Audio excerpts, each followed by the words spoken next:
Genesis 1. Easy to read version. The beginning of the world. God created the sky and the earth. At first, the earth was completely empty. There was nothing on the earth. Darkness covered the ocean, and God's Spirit moved over the water. The first day, light. Then God said, "Let there be light." And light began to shine. He saw the light, and he knew that it was good. Then he separated the light from the darkness. God named the light day, and he named the darkness night. There was evening, and then there was morning. This was the first day. The second day, sky. Then God said, "Let there be a space to separate the water into two parts." So God made the space and separated the water. Some of the water was above it, and some of the water was below it. God named that space sky. There was evening, and then there was morning. This was the second day. The third day, dry land and plants. Then God said, "Let the water under the sky be gathered together, so that the dry land will appear." And it happened. God named the dry land earth, and he named the water that was gathered together seas. And God saw that this was good. Then God said, "Let the earth grow grass, plants that make grain, and fruit trees. The fruit trees will make fruit with seeds in it, and each plant will make its own kind of seed. Let these plants grow on the earth." And it happened. The earth grew grass and plants that made grain, and it grew trees that made fruit with seeds in it. Every plant made its own kind of seeds. And God saw that this was good. There was evening, and then there was morning. This was the third day. The fourth day, sun, moon, and stars. Then God said, "Let there be lights in the sky." These lights will separate the days from the nights. They will be used for signs to show when special meetings begin and to show the days and years. They will be in the sky to shine light on the earth. And it happened. So God made the two large lights. He made the larger light to rule during the day and the smaller light to rule during the night. He also made the stars. God put these lights in the sky to shine on the earth. He put them in the sky to rule over the day and over the night. They separated the light from the darkness. And God saw that this was good. There was evening, and then there was morning. This was the fourth day. The fifth day, fish and birds. Then God said, "Let the water be filled with many living things, and let there be birds to fly in the air over the earth." So God created the large sea animals. He created all the many living things in the sea, and every kind of bird that flies in the air. And God saw that this was good. God blessed all the living things in the sea, and told them to have many babies and fill the seas. And he blessed the birds on land, and told them to have many more babies. There was evening, and then there was morning. This was the fifth day. The sixth day, land animals and people. Then God said, "Let the earth produce many kinds of living things. Let there be many different kinds of animals. Let there be large animals and small crawling animals of every kind.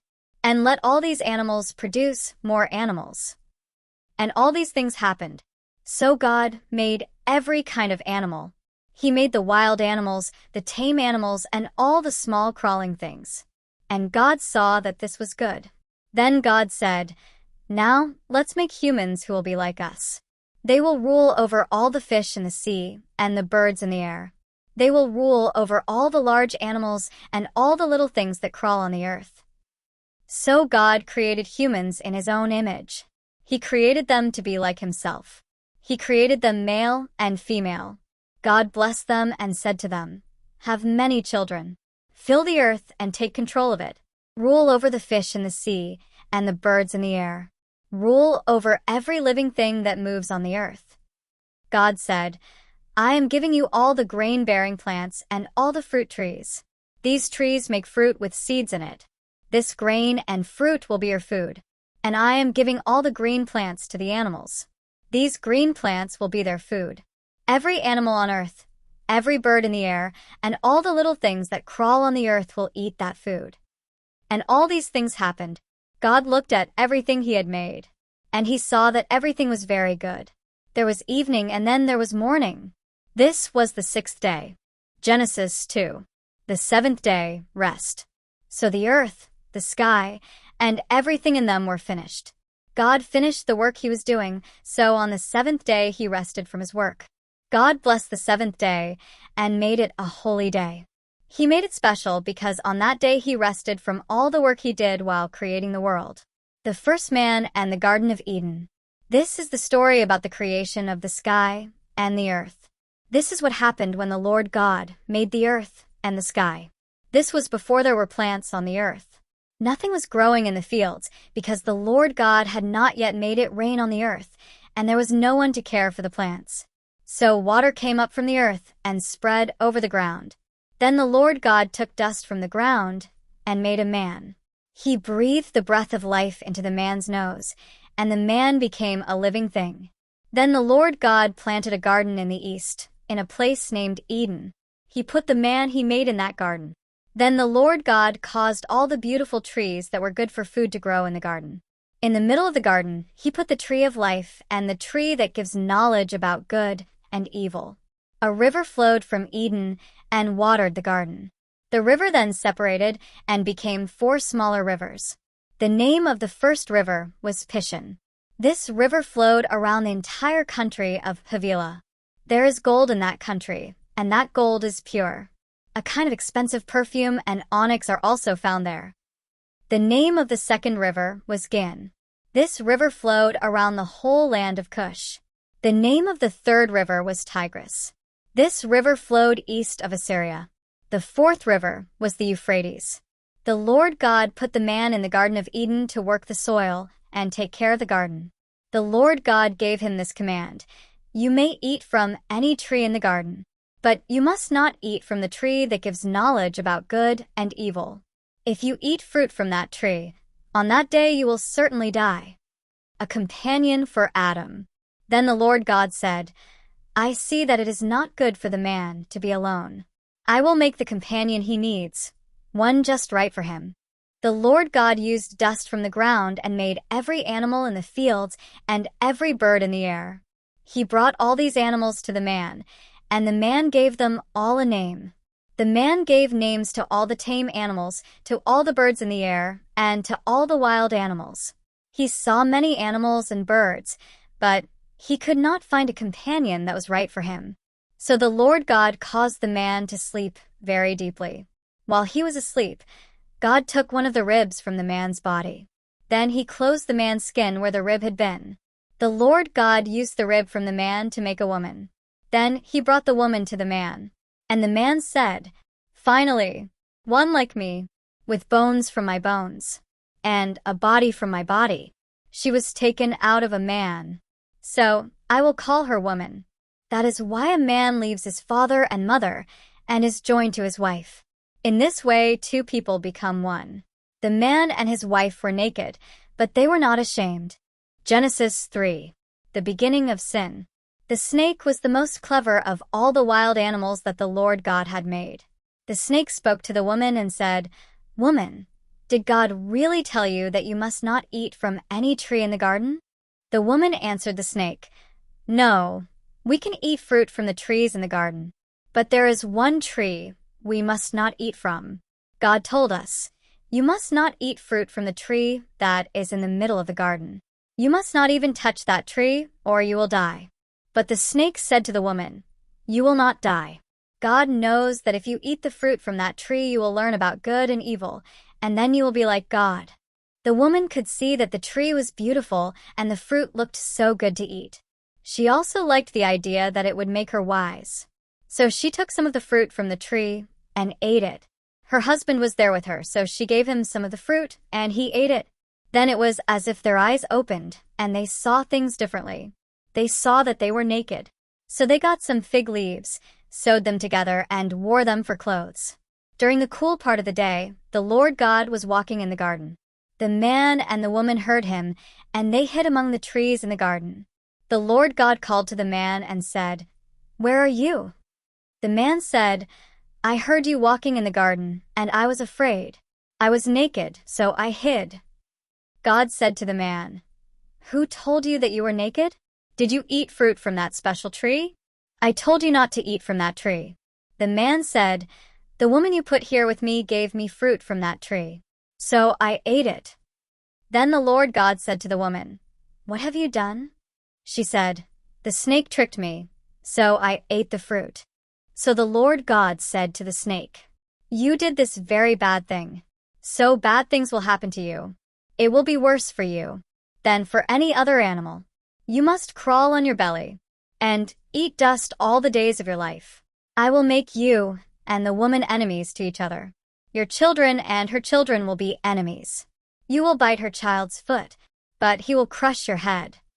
Then God said to the woman, "I will cause you to have much trouble when you are pregnant, and when you give birth to children, you will have much pain. You will want your husband very much, but he will rule over you." Then God said to the man, "I commanded you not to eat from that tree, but you listened to your wife and ate from it. So I will curse the ground because of you. You will have to work hard all your life for the food the ground produces. The ground will grow thorns and weeds for you, and you'll have to eat the plants that grow wild in the fields. You will work hard for your food until your face is covered with sweat. You will work hard until the day you die, and then you will become dust again. I used dust to make you, and when you die, you will become dust again." Adam named his wife Eve.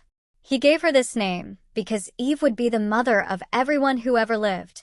The Lord God used animal skins and made some clothes for the man and his wife. Then he put the clothes on them. The Lord God said, "Look, the man has become like us. He knows about good and evil. And now the man might take the fruit from the tree of life.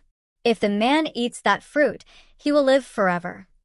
So the Lord God forced the man out of the Garden of Eden to work the ground he was made from. God forced the man to leave the garden. Then he put cherub angels and a sword of fire at the entrance to the garden to protect it. The sword flashed around and around, guarding the way to the tree of life. Genesis 4. The first family. Adam had sexual relations with his wife Eve. She became pregnant and gave birth to a son. She named him Cain. Eve said, "With the Lord's help, I have made a man." Eve gave birth again to Cain's brother Abel. Abel became a shepherd, and Cain became a farmer. The first murder. At harvest time, Cain brought a gift to the Lord. He brought some of the food that he grew from the ground, but Abel brought some animals from his flock. He chose some of his best sheep and brought the best parts from them. The Lord accepted Abel and his gift, but he did not accept Cain and his offering. Cain was sad because of this, and he became very angry. The Lord asked Cain, "Why are you angry? Why does your face look sad? You know that if you do what is right, I will accept you. But if you don't, sin is ready to attack you. That sin will want to control you, but you must control it." Cain said to his brother Abel, "Let's go out to the field." So they went to the field. Then Cain attacked his brother Abel and killed him. Later, the Lord said to Cain, "Where is your brother Abel?" Cain answered, "I don't know. Is it my job to watch over my brother?" Then the Lord said, "What have you done? You killed your brother, and the ground opened up to take his blood from your hands. Now his blood is shouting to me from the ground. So you will be cursed from this ground. Now when you work the soil, the ground will not help your plants grow. You will not have a home in this land. You will wander from place to place." Then Cain said to the Lord, "This punishment is more than I can bear. You are forcing me to leave the land, and I will not be able to be near you or have a home. Now I must wander from place to place, and anyone I meet could kill me." Then the Lord said to Cain, "No, if anyone kills you, I will punish that person much, much more." Then the Lord put a mark on Cain to show that no one should kill him. Cain's family. Cain went away from the Lord and lived in the land of Nod. Cain had sexual relations with his wife. She became pregnant and gave birth to a son named Enoch. Cain built a city and gave the city the same name as his son Enoch. Enoch had a son named Irad. Irad had a son named Mehujael. Mehujael had a son named Methuselah. And Methuselah had a son named Lamech. Lamech married 2 women. One wife was named Adah, and the other was named Zillah. Adah gave birth to Jabal. Jabal was the father of people who live in tents and earn their living by keeping cattle. Jabal was Jubal's brother. Jubal was the father of people who play the harp and flute. Zillah gave birth to Tubal-Cain. Tubal-Cain was the father of people who work with bronze and iron. The sister of Tubal-Cain was named Naamah. Lamech said to his wives, Adah and Zillah, hear my voice. You wives of Lamech, listen to me. A man hurt me, so I killed him. I even killed a child for hitting me. The punishment for killing Cain was very bad. But the punishment for killing me will be many times worse. Adam and Eve have a new son. Adam again had sexual relations with his wife, and she gave birth to another son. She named him Seth. Eve said, God has given me another son. Cain killed Abel, but now I have Seth. Seth also had a son. He named him Enosh. At that time people began to pray to the Lord. Genesis 5. The history of Adam's family. This is the history of Adam's family. When God created people, he made them like himself. He created them male and female. And on the same day he made them, he blessed them and called them humans. After Adam was 130 years old, he had another son. This son looked just like Adam. Adam named his son Seth. After Seth was born, Adam lived 800 years and had other sons and daughters. So Adam lived a total of 930 years. Then he died. After Seth was 105 years old, he had a son named Enosh. After Enosh was born, Seth lived 807 years and had other sons and daughters. So Seth lived a total of 912 years. Then he died. After Enosh was 90 years old, he had a son named Kenan. After Kenan was born, Enosh lived 815 years and had other sons and daughters. So Enosh lived a total of 905 years. Then he died. After Kenan was 70 years old, he had a son named Mahalalel. After Mahalalel was born, Kenan lived 840 years and had other sons and daughters. So Kenan lived a total of 910 years. Then he died. When Mahalalel was 65 years old, he had a son named Jared. After Jared was born, Mahalalel lived 830 years and had other sons and daughters. So Mahalalel lived a total of 895 years. Then he died. After Jared was 162 years old, he had a son named Enoch. After Enoch was born, Jared lived 800 years and had other sons and daughters. So Jared lived a total of 962 years. Then he died. After Enoch was 65 years old, he had a son named Methuselah. After Methuselah was born, Enoch walked with God for 300 years and had other sons and daughters. So Enoch lived a total of 365 years. One day Enoch was walking with God, and he disappeared. God took him.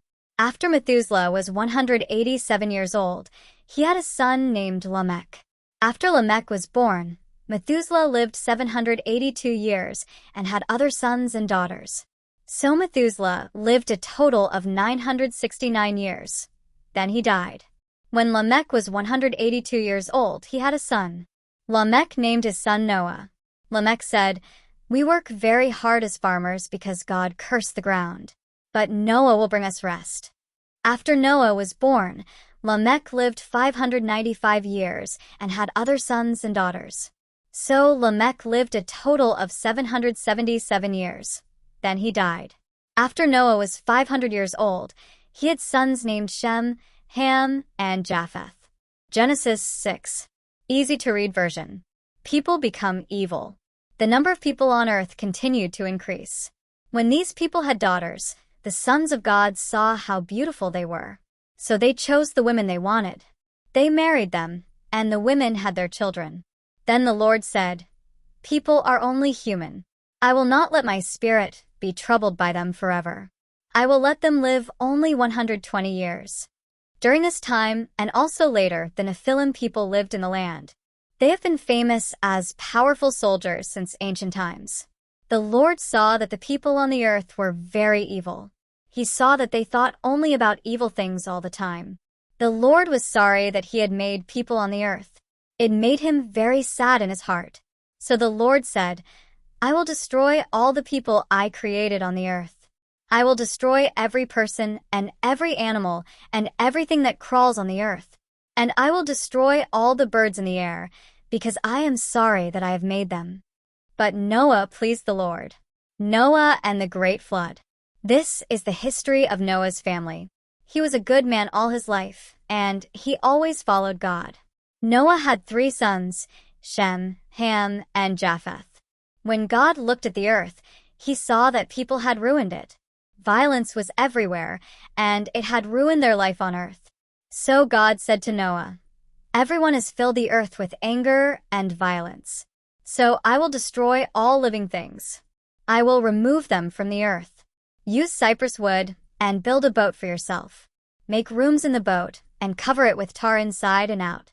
This is the size I want you to make the boat: 300 cubits long, 50 cubits wide, and 30 cubits high. Make a window for the boat about 1 cubit below the roof. Put a door in the side of the boat.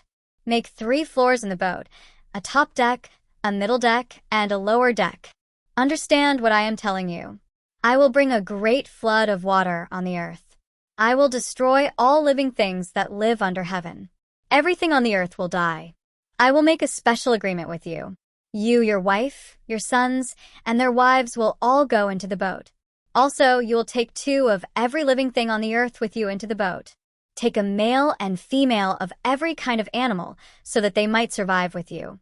2 of every kind of bird, animal, and creeping thing will come to you so that you might keep them alive.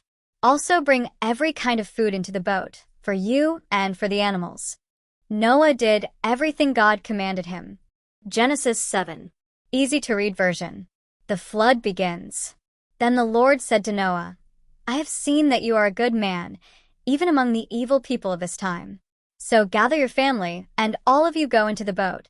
Get 7 pairs, 7 males and 7 females, of every kind of clean animal. And get 1 pair, 1 male and 1 female, of every other animal on the earth. Lead all these animals into the boat with you. Get 7 pairs, 7 males and 7 females, of all the birds. This will allow all these animals to continue living on the earth after the other animals are destroyed. 7 days from now, I will send much rain on the earth. It will rain for 40 days and 40 nights, and I will wipe everything off the face of the earth. I will destroy everything I made." Noah did everything the Lord told him to do. Noah was 600 years old at the time the rains came. He and his family went into the boat to be saved from the flood. His wife and his sons and their wives were on the boat with him. All the clean animals, all the other animals on the earth, the birds, and everything that crawls on the earth went into the boat with Noah. These animals went into the boat in groups of 2, male and female, just as God commanded. 7 days later the flood started. The rain began to fall on the earth. On the 17th day of the 2nd month, when Noah was 600 years old, the springs under the earth broke through the ground, and water flowed out everywhere. The sky also opened like windows, and rain poured down. The rain fell on the earth for 40 days and 40 nights. That same day Noah went into the boat with his wife, his sons Shem, Ham, and Japheth and their wives. They and every kind of animal on the earth were in the boat. Every kind of cattle, every kind of animal that crawls on the earth, and every kind of bird were in the boat. All these animals went into the boat with Noah. They came in groups of 2 from every kind of animal that had the breath of life. All these animals went into the boat in groups of 2, just as God had commanded Noah. Then the Lord closed the door behind Noah. Water flooded the earth for 40 days. The water began rising and lifted the boat off the ground. The water continued to rise, and the boat floated on the water high above the earth. The water rose so much that even the highest mountains were covered by the water. The water continued to rise above the mountains. The water was more than 20 feet above the highest mountain. Every living thing on earth died, every man and woman, every bird, and every kind of animal. All the many kinds of animals and all the things that crawl on the ground died. Every living, breathing thing on dry land died. In this way God wiped the earth clean. He destroyed every living thing on the earth, every human, every animal, everything that crawls, and every bird. All that was left was Noah and his family and the animals that were with him in the boat. The water continued to cover the earth for 150 days. Genesis 8. Easy to read version.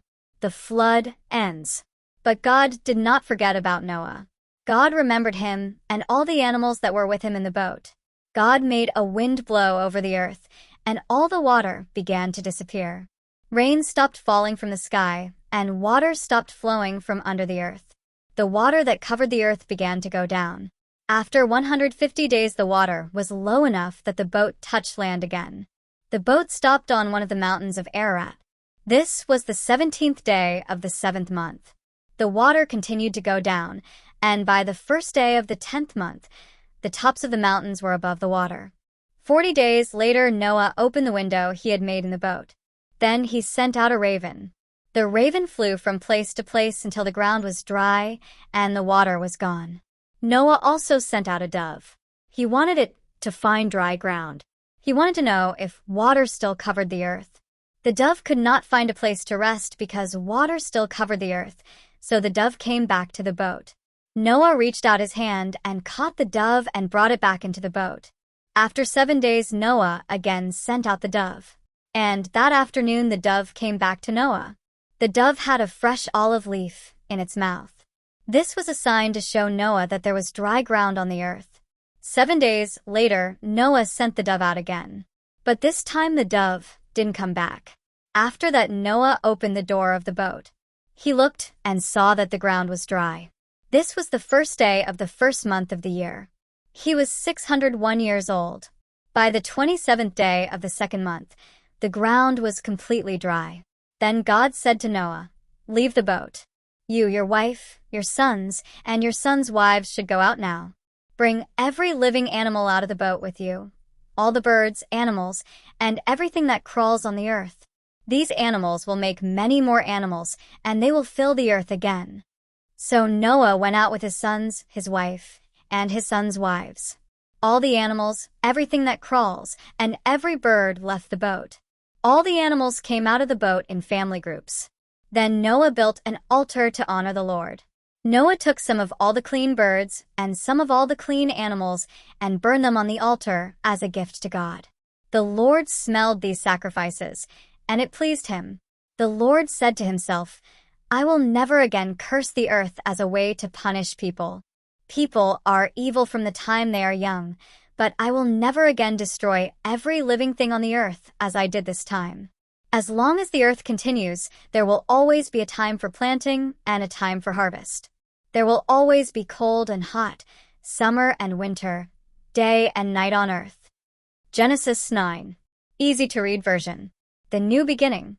God blessed Noah and his sons and said to them, "Have many children. Fill the earth with your people.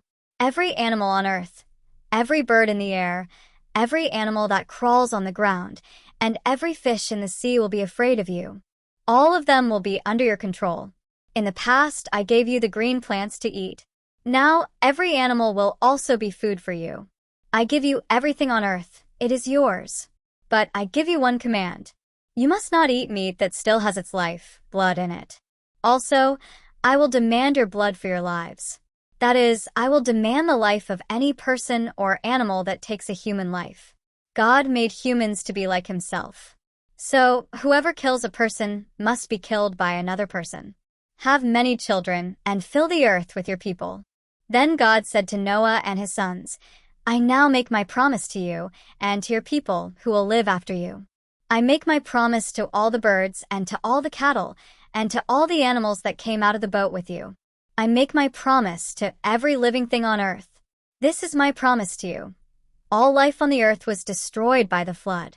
But that will never happen again. A flood will never again destroy all life on the earth." And God said, "I will give you something to prove that I made this promise to you. It will continue forever to show that I have made an agreement with you and every living thing on earth. I am putting a rainbow in the clouds as proof of the agreement between me and the earth. When I bring clouds over the earth, you will see the rainbow in the clouds. When I see this rainbow, I will remember the agreement between me and you and every living thing on the earth. This agreement says that a flood will never again destroy all life on the earth. When I look and see the rainbow in the clouds, I will remember the agreement that continues forever. I will remember the agreement between me and every living thing on the earth." So God said to Noah, This rainbow is proof of the agreement that I made with all living things on earth. Problems begin again. Noah's sons came out of the boat with him. Their names were Shem, Ham, and Japheth. Ham was the father of Canaan. These 3 men were Noah's sons. And all the people on earth came from these 3 sons. Noah became a farmer and planted a vineyard. One day Noah made some wine. He got drunk, went into his tent, and took off all his clothes. Ham, the father of Canaan, saw that his father was naked and told his brothers who were outside the tent. Shem and Japheth took a robe, put it across their shoulders, and walked backward into the tent. Then they covered their father without looking at him. Later, Noah woke up. He was sleeping because of the wine. When he learned what his youngest son Ham had done to him, he said, "May there be a curse on Canaan. May he be a slave to his brothers." Noah also said, "May the Lord, the God of Shem, be praised. May Canaan be Shem's slave. May God give more land to Japheth. May God live in Shem's tents, and may Canaan be their slave." After the flood, Noah lived 350 years. He lived a total of 950 years. Then he died. Genesis 10. Easy-to-read version. Nations grow and spread. This is the history of the families of Shem, Ham, and Japheth. They are Noah's sons. These men had children after the flood. Japheth's descendants. Japheth's sons were Gomer, Magog, Madai, Javan, Tubal, Meshech, and Tiras. Gomer's sons were Ashkenaz, Riphath, and Togarmah. Javan's sons were Elisha, Tarshish, Kittim, and Dodnim.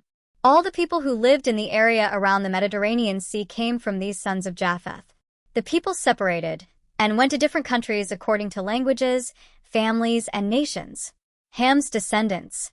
Ham's sons were Cush, Mizraim, Put, and Canaan. Cush's sons were Seba, Havilah, Sapta, Rama, and Sabteka. Rama's sons were Sheba and Dedan. Cush also had a son named Nimrod, who became a very powerful man on earth. He was a great hunter before the Lord. That is why people compare other men to him and say, "That man is like Nimrod, a great hunter before the Lord." Nimrod's kingdom spread from Babylon to Erech, to Akkad, and then to Calneh in the land of Babylonia. Nimrod also went into Assyria. In Assyria, Nimrod built the cities of Nineveh, Rehoboth-ir, Calah, and Rezin. Rezin is the city between Nineveh and Calah, the big city. Mizraim was the father of the people of Lud, Anam, Lehab, Naphtu, Pathros, Caslu, and Caphtor. The Philistine people came from Caslu. Canaan was the father of Sidon. Sidon was Canaan's first son. Canaan was also the father of the Hittites, Jebusites, Amorites, Girgashites, Hivites, Archites, the Sinites, Arvadites, Zemarites, and Hamathites. The families of Canaan spread to different parts of the world. The land where the Canaanites lived went from Sidon down along the coast to Gerar, and from Gaza as far east as Sodom and Gomorrah, and from Admah and Zeboim as far north as Laish. All these people were descendants of Ham. They are arranged by families, languages, countries, and nations. Shem's descendants. Shem was Japheth's older brother. One of Shem's descendants was Eber, the father of all the Hebrew people. Shem's sons were Elam, Ashur, Arphaxad, Lud, and Aram. Aram's sons were Uzi, Hul, Gether, and Mash. Arphaxad was the father of Shelah. Shelah was the father of Eber. Eber was the father of 2 sons. One son was named Peleg. He was given this name because the earth was divided during his life. The other son was named Joktan. Joktan was the father of Almadad, Shalef, Hazarmaveth, Jerah, Hadaram, Uzal, Diklah, Obal, Abimael, Sheba, Ophir, Havilah, and Jobab. All these people were Joktan's sons. They lived in the area between Mesha and the hill country in the east. Mesha was toward the country of Sephar. These are the people from the family of Shem. They are arranged by families, languages, countries, and nations. This is the list of the families from Noah's sons. They are arranged according to their nations. From these families came all the people who spread across the earth after the flood. Genesis 11. Easy-to-read version. The Tower of Babel. There was a time when the whole world spoke one language. Everyone used the same words. Then people began to move from the east. They found a plain in the land of Babylonia and stayed there to live. Then they said to each other, "Let's make some bricks of clay and bake them in the fire." Then they used these bricks as stones, and they used tar as mortar. Then the people said, "Let's build ourselves a city and a tower that will reach to the sky. Then we will be famous. This will keep us together so that we will not be scattered all over the earth." Then the Lord came down to see the city and the tower. The Lord said, "These people all speak the same language, and I see that they are joined together to do this work. This is only the beginning of what they can do. Soon they will be able to do anything they want. Let's go down and confuse their language. Then they will not understand each other." So people stopped building the city, and the Lord scattered them all over the earth. That is the place where the Lord confused the language of the whole world. That is why it is called Babel. And it was from there that the Lord caused the people to spread out to all the other places on earth. The history of Shem's family. This is the history of Shem's family. 2 years after the flood, when Shem was 100 years old, his son Arphaxad was born. After that, Shem lived 500 years. He had other sons and daughters. When Arphaxad was 35 years old, his son Shelah was born. After Shelah was born, Arphaxad lived 403 years. During that time, he had other sons and daughters. After Shelah was 30 years old, his son Eber was born. After Eber was born, Shelah lived 403 years. During that time, he had other sons and daughters. After Eber was 34 years old, his son Peleg was born. After Peleg was born, Eber lived another 430 years. During that time, he had other sons and daughters. After Peleg was 30 years old, his son Reu was born. After Reu was born, Peleg lived another 209 years. During that time, he had other sons and daughters. After Reu was 32 years old, his son Serug was born.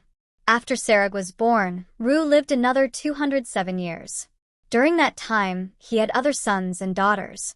After Serug was 30 years old, his son Nahor was born. After Nahor was born, Serug lived another 200 years. During that time, he had other sons and daughters. After Nahor was 29 years old, his son Terah was born. After Terah was born, Nahor lived another 119 years. During that time, he had other sons and daughters.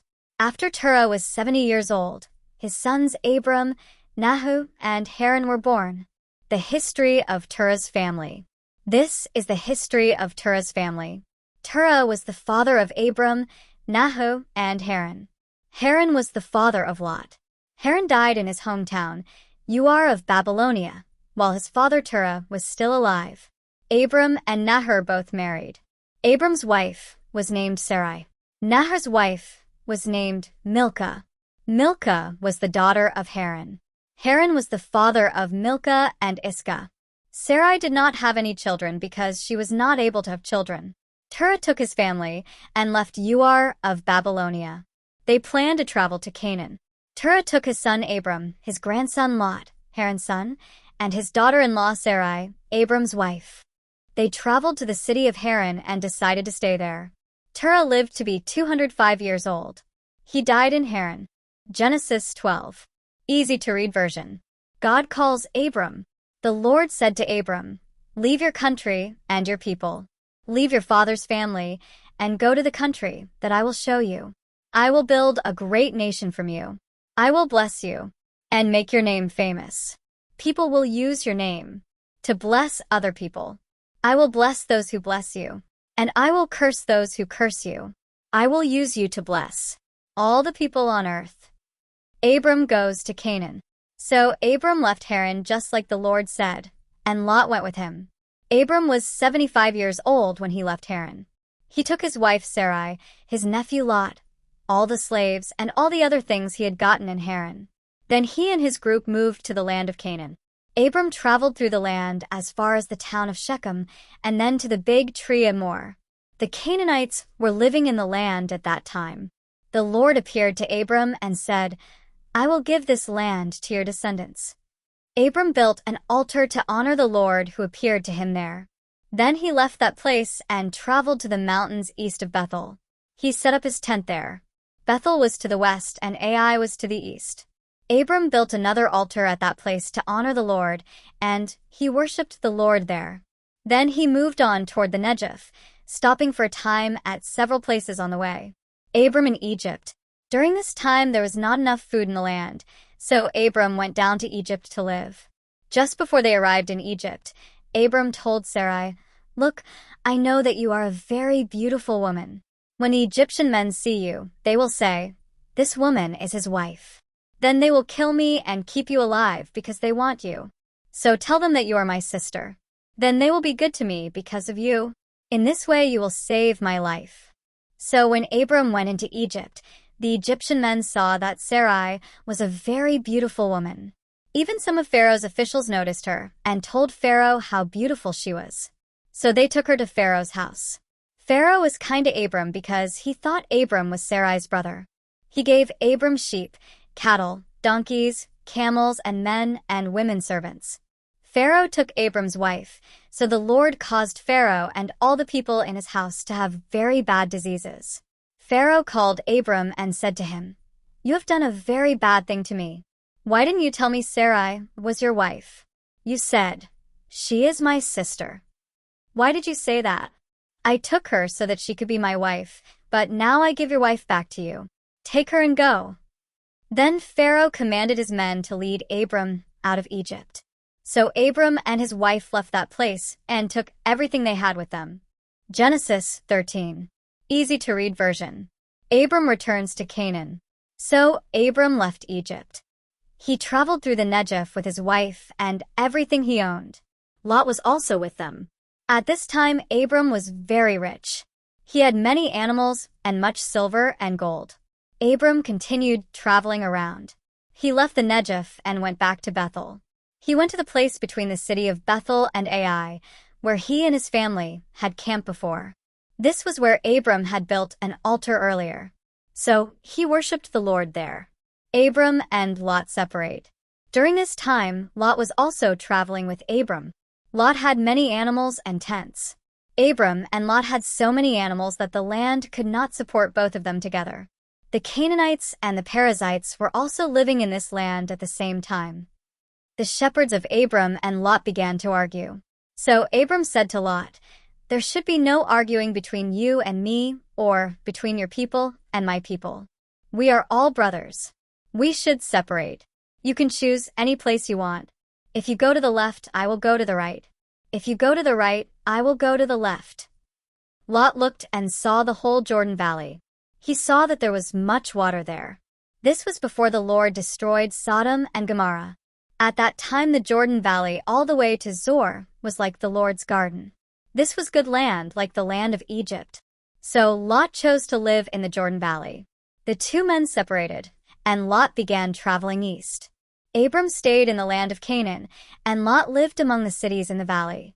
Lot moved as far as Sodom and made his camp there. The Lord knew that the people of Sodom were very evil sinners. After Lot left, the Lord said to Abram, "Look around you. Look north, south, east, west. All this land that you see I will give to you and your people who live after you. This will be your land forever. I will make your people so many that they will be like the dust of the earth. If people could count all the particles of dust on earth, they could count your people. So go. Walk through your land. I now give it to you." So Abram moved his tents. He went to live near the big trees of Mamre. This was near the city of Hebron. There he built an altar to honor the Lord. Genesis 14. Easy to read version. Lot is captured. Amraphel was the king of Babylonia. Arioch was the king of Elasa. Chedorlaomer was the king of Elam, and Tidal was the king of Goyim. All these kings fought a war against King Bera of Sodom, King Birsha of Gomorrah, King Shernab of Admah, King Shemeber of Zeboim, and the king of Bela. Bela is also called Zor. All these kings joined their armies in the valley of Siddim. The valley of Siddim is now the Salt Sea. These kings had served Chedorlaomer for 12 years. But in the 13th year, they all rebelled against him. So in the 14th year, King Chedorlaomer and the kings with him came to fight against them. Chedorlaomer and the kings with him defeated the Rephates in Ashtaroth Karnaim. They also defeated the Zuzites in Ham. They defeated the Emites in Shave Kiriathaim. And they defeated the Horites who lived in the area from the hill country of Seir to El Paran. El Paran is near the desert. Then King Chedorlaomer turned back, went to En Mishpat, that is, Kadesh, and defeated the Amalekites. He also defeated the Amorites living in Hazazon Tamar. At that time the kings of Sodom, Gomorrah, Admah, Zeboim, and Bela, Zor, joined together to fight against their enemies in the valley of Siddim. They fought against King Chedorlaomer of Elam, King Tidal of Goyim, King Amraphel of Babylonia, and King Arioch of Elasa. So there were 4 kings fighting against 5. There were many holes filled with tar in the valley of Siddim. When the kings of Sodom and Gomorrah and their armies ran away, some of the soldiers fell into these holes, but the others ran away to the mountains. So Chedorlaomer and his armies took everything that the people of Sodom and Gomorrah owned. They took all their food and clothing and left. Lot, the son of Abram's brother, was living in Sodom, and they captured him. They also took everything he owned and left. One of the men who had escaped went to Abram the Hebrew and told him what happened. Abram was camped near the trees of Mamre the Amorite. Mamre, Eshcol, and Aner had made an agreement to help each other, and they had also signed an agreement to help Abram. Abram rescues Lot. When Abram learned that Lot was captured, he called all of his family together. There were 318 trained soldiers. He led the men and chased the enemy all the way to the town of Dan. That night he and his men made a surprise attack against the enemy. They defeated them and chased them to Hobah, north of Damascus. Then Abram brought back everything the enemy had stolen, as well as the women and servants, his nephew Lot, and everything Lot owned. Then Abram went home after he defeated Chedorlaomer and the kings with him. On his way home, the king of Sodom went out to meet him in the valley of Shave. This is now called King's Valley. Melchizedek, the king of Salem and a priest of God Most High, also went to meet Abram. He brought bread and wine. He blessed Abram and said, "Abram, may you be blessed by God Most High, the one who made heaven and earth. And we praise God Most High, who helped you defeat your enemies." Abram gave Melchizedek 1/10 of everything he had taken during the battle. Then the king of Sodom told Abram, "Give me my people who were captured, but you can keep everything else." But Abram said to the king of Sodom, "I promise to the Lord, the God Most High, the one who made heaven and earth. I promise that I will not keep anything that is yours, not even a thread or a sandal strap. I don't want you to say, 'I made Abram rich.' The only thing I will accept is the food that my young men have eaten, but you should give the other men their share. Take what we won in battle and give some to Aner, Eshcol, and Mamre. These men helped me in the battle." Genesis 15. Easy to read version. God's agreement with Abram. After all these things happened, the word of the Lord came to Abram in a vision. God said, "Abram, don't be afraid. I will defend you and give you a great reward." But Abram said, "Lord God, there is nothing you can give me that will make me happy, because I have no son. My slave Eliezer from Damascus will get everything I own after I die." Abram said, "You have given me no son, so a slave born in my house will get everything I have." Then the Lord spoke to Abram and said, "That slave will not be the one to get what you have. You will have a son who will get everything you own." Then God led Abram outside and said, "Look at the sky. See the many stars. There are so many you cannot count them. Your family will be like that." Abram believed the Lord, and because of this faith the Lord accepted him as one who has done what is right. He said to Abram, "I am the Lord who led you from Ur of Babylonia. I did this so that I could give you this land. You will own this land." But Abram said, "Lord God, how can I be sure that I will get this land?" God said to Abram, "We will make an agreement. Bring me a 3-year-old cow, a 3-year-old goat, a 3-year-old ram, a dove, and a young pigeon." Abram brought all these to God. Abram killed these animals and cut each of them into 2 pieces. Then he laid each half across from the other half. He did not cut the birds into two pieces. Later, large birds flew down to eat the animals, but Abram chased them away. The sun began to go down, and Abram got very sleepy. While he was asleep, a very terrible darkness came over him. Then the Lord said to Abram, "You should know this. Your descendants will live in a country that is not their own. They will be strangers there.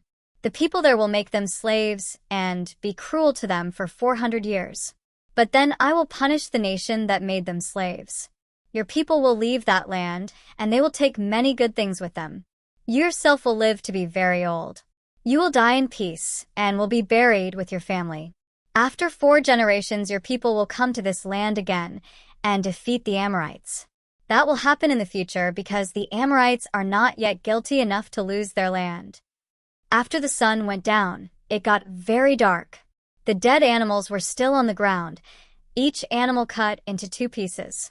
Then a smoking firepot and a flaming torch passed between the halves of the dead animals. So on that day the Lord made a promise and an agreement with Abram. He said, "I will give this land to your descendants. I will give them the land between the river of Egypt and the great river Euphrates. This is the land of the Kenite, Kenizzites, Cadmonites, Hittites, Perizzites, Rephates, Amorites, Canaanites, Girgashites, and Jebusites." Genesis 16. Easy to read version. Hagar the servant girl. Sarai was Abram's wife, but she did not have any children. She had an Egyptian slave named Hagar. Sarai told Abram, "The Lord has not allowed me to have children, so sleep with my slave. Maybe she can have a son, and I will accept him as my own." Abram did what Sarai said. So after living 10 years in the land of Canaan, Sarai gave her Egyptian slave to Abram as a second wife. Abram slept with Hagar, and she became pregnant. When Hagar realized this, she became very proud and began to feel that she was better than Sarai her owner. Then Sarai said to Abram, "My slave girl now hates me, and I blame you for this. I gave her to you, and she became pregnant. Then she began to feel that she is better than I am. I want the Lord to judge which of us is right." But Abram said to Sarai, "She is your slave. You can do anything you want to her." So Sarai was cruel to Hagar, and Hagar ran away. Hagar's son Ishmael. The angel of the Lord found Hagar near a spring of water in the desert. The spring was by the road to Shur. The angel said, "Hagar, Sarai's slave girl, why are you here? Where are you going?" Hagar said, "I am running away from Sarai." The angel of the Lord said to her, "Sarai is your owner. Go home to her and obey her." The angel of the Lord also said, "From you will come many people, too many people to count." Then the angel of the Lord said, "Hagar, you are now pregnant, and you will have a son. You will name him Ishmael, because the Lord has heard that you were treated badly. Ishmael will be wild and free, like a wild donkey. He will be against everyone, and everyone will be against him. He will move from place to place and camp near his brothers." The Lord talked to Hagar. She began to use a new name for God. She said to him, "You are God who sees me." She said this because she thought, "I see that even in this place God sees me and cares for me." So the well there was called Beer Lahai Roi. It is between Kadesh and Bered. Hagar gave birth to Abram's son, and Abram named the son Ishmael. Abram was 86 years old when Ishmael was born from Hagar. Genesis 17. Easy to read version. Circumcision, proof of the agreement. When Abram was 99 years old, the Lord appeared to him. He said, "I am God all-powerful. Obey me and live the right way. If you do this, I will prepare an agreement between us. I will promise to make your people a great nation." Then Abram bowed down before God. God said to him, "This is my part of our agreement. I will make you the father of many nations. I will change your name from Abram to Abraham, because I am making you the father of many nations. I will give you many descendants. New nations and kings will come from you, and I will prepare an agreement between me and you. This agreement will also be for all your descendants. It will continue forever. I will be your God and the God of all your descendants. And I will give this land to you and to all your descendants. I will give you the land you are traveling through, the land of Canaan. I will give you this land forever, and I will be your God. Then God said to Abraham, "Now, this is your part of the agreement. You and all your descendants will obey my agreement. This is my agreement that all of you must obey. This is the agreement between me and you and all your descendants. Every male must be circumcised. You will cut the skin to show that you follow the agreement between me and you. When the baby boy is 8 days old, you will circumcise him. Every boy born among your people and every boy who is a slave of your people must be circumcised. So, every baby boy in your nation will be circumcised. Every boy who is born from your family or bought as a slave will be circumcised. Abraham, this is the agreement between you and me. Any male who is not circumcised will be cut off from his people because he has broken my agreement." Isaac, the promised son. God said to Abraham, "I will give Sarah, your wife, a new name. Her new name will be Sarah. I will bless her. I will give her a son, and you will be the father. She will be the mother of many new nations. Kings of nations will come from her." Abraham bowed his face to the ground to show he respected God. But he laughed and said to himself, "I am 100 years old. I cannot have a son, and Sarah is 90 years old. She cannot have a child." Then Abraham said to God, "I hope Ishmael will live and serve you." God said, "No, I said that your wife Sarah will have a son. You will name him Isaac. I will make my agreement with him that will continue forever with all his descendants. You mentioned Ishmael, and I heard you. I will bless him, and he will have many children. He will be the father of 12 great leaders. His family will become a great nation. But I will make my agreement with Isaac, the son who Sarah will have. He will be born at this same time next year."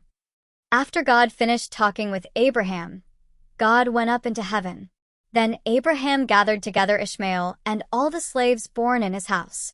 He also gathered all the slaves he had bought. Every man and boy in Abraham's house was gathered together, and they were all circumcised.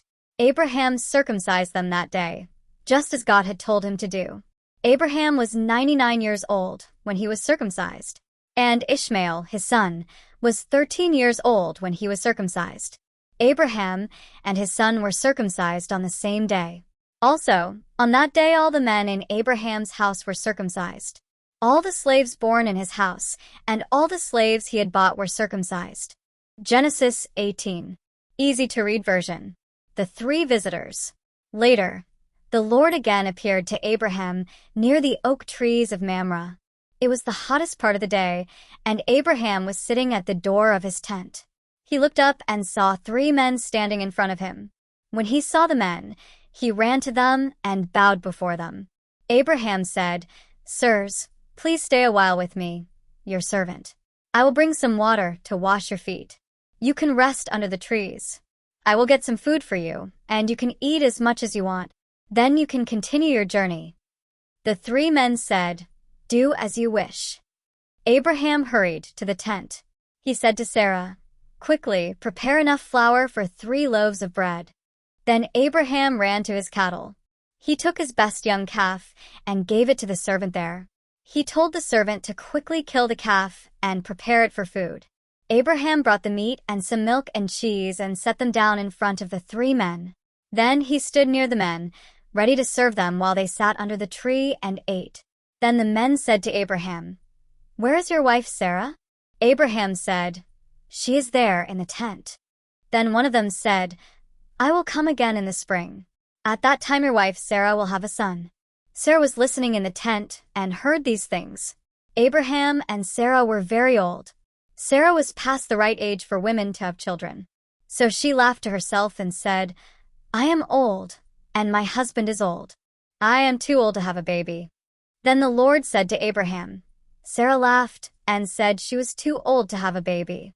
"But is anything too hard for the Lord?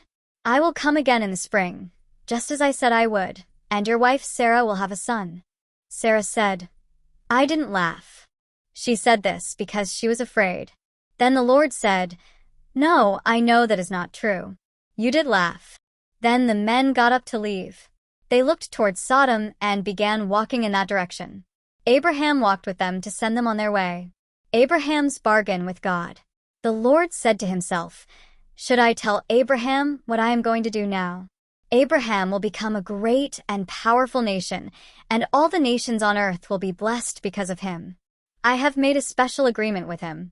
I did this so that he would command his children and his descendants to live the way the Lord wants them to.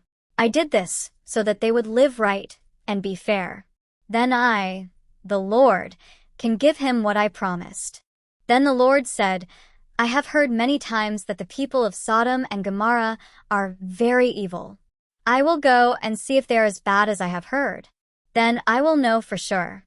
So the men turned and started walking towards Sodom while Abraham stood there before the Lord. Then Abraham approached him and asked, "Will you destroy the good people while you are destroying those who are evil? What if there are 50 good people in that city? Will you still destroy it? Surely you will save the city for the 50 good people living there. Surely you would not destroy the city. You would not destroy 50 good people to kill those who are evil. If that happened, those who are good would be the same as those who are evil. Both would be punished. As the judge of the whole world, surely you would do the right thing." Then the Lord said, "If I find 50 good people in the city of Sodom, I will save the whole city." Then Abraham said, "Compared to you, Lord, I am only dust and ashes. But let me bother you again and ask you this question. What if there are 5 less than 50? Will you destroy a whole city because of just 5 people?" The Lord said, "If I find 45 good people there, I will not destroy the city." Abraham spoke again. He said, "And if you find only 40 good people there, will you destroy the city?" The Lord said, "If I find 40 good people, I will not destroy the city." Then Abraham said, "Lord, please don't be angry with me, but let me ask you this. If only 30 good people are in the city, will you destroy it?" The Lord said, "If I find 30 good people there, I will not destroy the city." Then Abraham said, "Lord, may I bother you again and ask, what if there are 20 good people?" The Lord answered, "If I find 20 good people, I will not destroy the city." Then Abraham said, "Lord, please don't be angry with me, but let me bother you this one last time. If you find 10 good people there, what will you do?" The Lord said, "If I find 10 good people in the city, I will not destroy it." The Lord finished speaking to Abraham and left. Then Abraham went back home. Genesis 19. Easy to read version. Lot's visitors. That evening the 2 angels came to the city of Sodom. Lot was sitting near the city gates and saw them. He got up and went to them. He bowed to show respect and said, "Sirs, please come to my house, and I will serve you. There you can wash your feet and stay the night. Then tomorrow you can continue your journey." The angels answered, "No, we will stay the night in the city square." But Lot continued to ask them to come to his house, so they agreed and went with him. Lot gave them something to drink. He baked some bread for them, and they ate it. That evening, just before bedtime, men from every part of town came to Lot's house. They stood around the house and called to Lot. They said, "Where are the 2 men who came to you tonight? Bring them out to us. We want to have sex with them." Lot went outside and closed the door behind him. He said to the men, "No, my friends, I beg you, please don't do this evil thing. Look, I have 2 daughters who have never slept with a man before. I will give my daughters to you. You can do anything you want with them. But please don't do anything to these men. They have come to my house, and I must protect them." The men surrounding the house answered, "Get out of our way." They said to themselves, "This man Lot came to our city as a visitor.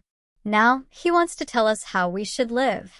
Then the men said to Lot, "We will do worse things to you than to them." So the men started moving closer and closer to Lot.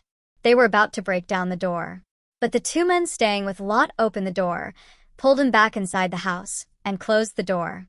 Then they did something to the men outside the door. They caused all these evil men, young and old, to become blind. So the men trying to get in the house could not find the door. The escape from Sodom. The 2 men said to Lot, Are there any other people from your family living in the city? Do you have any sons-in-law, sons, daughters, or any other people from your family here? If so, you should tell them to leave now. We are going to destroy this city. The Lord heard how evil this city is, so he sent us to destroy it. So Lot went out and spoke to his sons-in-law, the men who had married his other daughters. He said, "Hurry and leave the city. The Lord will soon destroy it." But they thought he was joking. The next morning at dawn, the angels were trying to make Lot hurry. They said, "This city will be punished. So take your wife and your 2 daughters who are still with you and leave this place. Then you will not be destroyed with the city." When Lot did not move fast enough, the 2 men grabbed his hand. They also took the hands of his wife and his 2 daughters. The 2 men led Lot and his family safely out of the city. The Lord was kind to Lot and his family. So after the 2 men brought Lot and his family out of the city, one of the men said, "Now run to save your life. Don't look back at the city, and don't stop anywhere in the valley. Run until you are in the mountains. If you stop, you will be destroyed with the city." But Lot said to the 2 men, "Sirs, please don't force me to run so far. You have been very kind to me, your servant. You have been very kind to save me, but I cannot run all the way to the mountains. What if I am too slow and something happens? I will be killed. Look, there is a very small town near here. Let me run to that town. I can run there and be safe." The angel said to Lot, "Very well, I'll let you do that. I will not destroy that town, but run there quickly. I cannot destroy Sodom until you are safely in that town.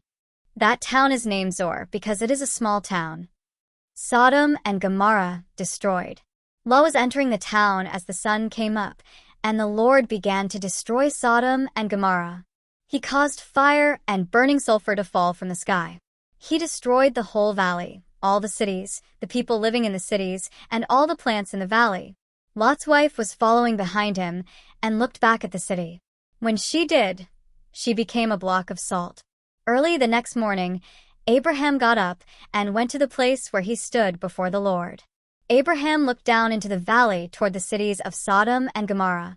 He saw clouds of smoke rising from the land, like smoke from a furnace. God destroyed the cities in the valley, but he remembered what Abraham had said. So God sent Lot away from those cities before destroying them, Lot and his daughters. Lot was afraid to stay in Zor, so he and his 2 daughters went to live in the mountains in a cave. One day the older daughter said to the younger, "Everywhere on the earth, men and women marry and have a family. But our father is old, and there are no men around here to give us children. So let's get our father drunk with wine. Then we can have sex with him. That way we can use our father to keep our family alive." That night the 2 girls went to their father and got him drunk with wine. Then the older daughter went and had sexual relations with him. He did not even know when she came to bed or when she got up. The next day the older daughter said to the younger daughter, "Last night I went to bed with my father. Let's get him drunk with wine again tonight. Then you can go and have sex with him. In this way we can use our father to have children, and our family will not come to an end." So that night the 2 girls got their father drunk with wine. Then the younger daughter went and had sexual relations with him. Again, Lot did not know when she came to bed or when she got up. Both of Lot's daughters became pregnant. Their father was the father of their babies. The older daughter gave birth to a son. She named him Moab. Moab is the ancestor of all the Moabites living today. The younger daughter also gave birth to a son. She named him Ben-Ammi. Ben-Ammi is the ancestor of all the Ammonites living today. Genesis 20. Easy to read version. Abraham goes to Gerar. Abraham left that place and traveled to the Negev. He settled in the city of Gerar, between Kadesh and Shur. While in Gerar, Abraham told people that Sarah was his sister. King Abimelech of Gerar heard this. Abimelech wanted Sarah, so he sent some servants to take her. But one night God spoke to Abimelech in a dream and said, "You will die. The woman you took is married." But Abimelech had not yet slept with Sarah, so he said, "Lord, I am not guilty. Would you kill an innocent man?" Abraham himself told me, "This woman is my sister." And she also said, "This man is my brother. I am innocent. I did not know what I was doing." Then God said to Abimelech in a dream, "Yes, I know that you are innocent and that you did not know what you were doing. I saved you. I did not allow you to sin against me. I was the one who did not allow you to sleep with her. So give Abraham his wife again. He is a prophet. He will pray for you, and you will live. But if you don't give Sarah back to him, I promise that you will die, and all your family will die with you." So very early the next morning, Abimelech called all his servants and told them about the dream. The servants were very afraid. Then Abimelech called Abraham and said to him, "Why have you done this to us? What wrong did I do to you? Why did you lie and say that she was your sister? You brought great trouble to my kingdom. You should not have done this to me. What were you afraid of? Why did you do this to me?" Then Abraham said, "I thought no one in this place respected God. I thought someone would kill me to get Sarah. She is my wife, but she is also my sister. She is the daughter of my father, but not the daughter of my mother. God led me away from my father's house. He led me to wander to many different places. When that happened, I told Sarah, 'Do something for me. Wherever we go, tell people you are my sister.'" So Abimelech gave Sarah back to Abraham. Abimelech also gave Abraham some sheep, cattle, and slaves. And Abimelech said, "Look all around you. This is my land. You may live any place you want." Abimelech said to Sarah, "I gave your brother Abraham 1,000 pieces of silver. I did this to show that I am very sorry. I want everyone to see that I did the right thing." The Lord made all the women in Abimelech's family not able to have children. God did this because Abimelech had taken Sarah, Abraham's wife. But Abraham prayed to God, and God healed Abimelech, his wife, and his servant girls. Genesis 21. Easy to read version. Finally, a baby for Sarah. The Lord came back to visit Sarah as he said he would, and he kept his promise to her. At exactly the time God said it would happen, Sarah became pregnant and gave birth to a son for Abraham in his old age. Abraham named his son Isaac. Abraham did what God commanded and circumcised Isaac when he was 8 days old. Abraham was 100 years old when his son Isaac was born. Sarah said, "God has made me happy, and everyone who hears about this will be happy with me." No one thought that I, Sarah, would be able to have Abraham's child. But I have given Abraham a son, even though he is old. Trouble at home. Isaac continued to grow, and soon he was old enough to begin eating solid food. So Abraham gave a big party. Sarah saw Hagar's son playing. Hagar was the Egyptian slave woman who gave birth to Abraham's first son. Sarah said to Abraham, "Get rid of that slave woman and her son. Send them away. When we die, our son Isaac will get everything we have. I don't want that slave woman's son sharing these things with my son Isaac." This upset Abraham very much. He was worried about his son Ishmael. But God said to Abraham, "Don't worry about the boy and the slave woman. Do what Sarah wants. Your descendants will be those who come through Isaac. But I will also bless the son of your slave woman. He is your son, so I will make a great nation from his family also." Early the next morning, Abraham took some food and water and gave them to Hagar. She carried them and left with her boy. She left that place and wandered in the desert of Beersheba.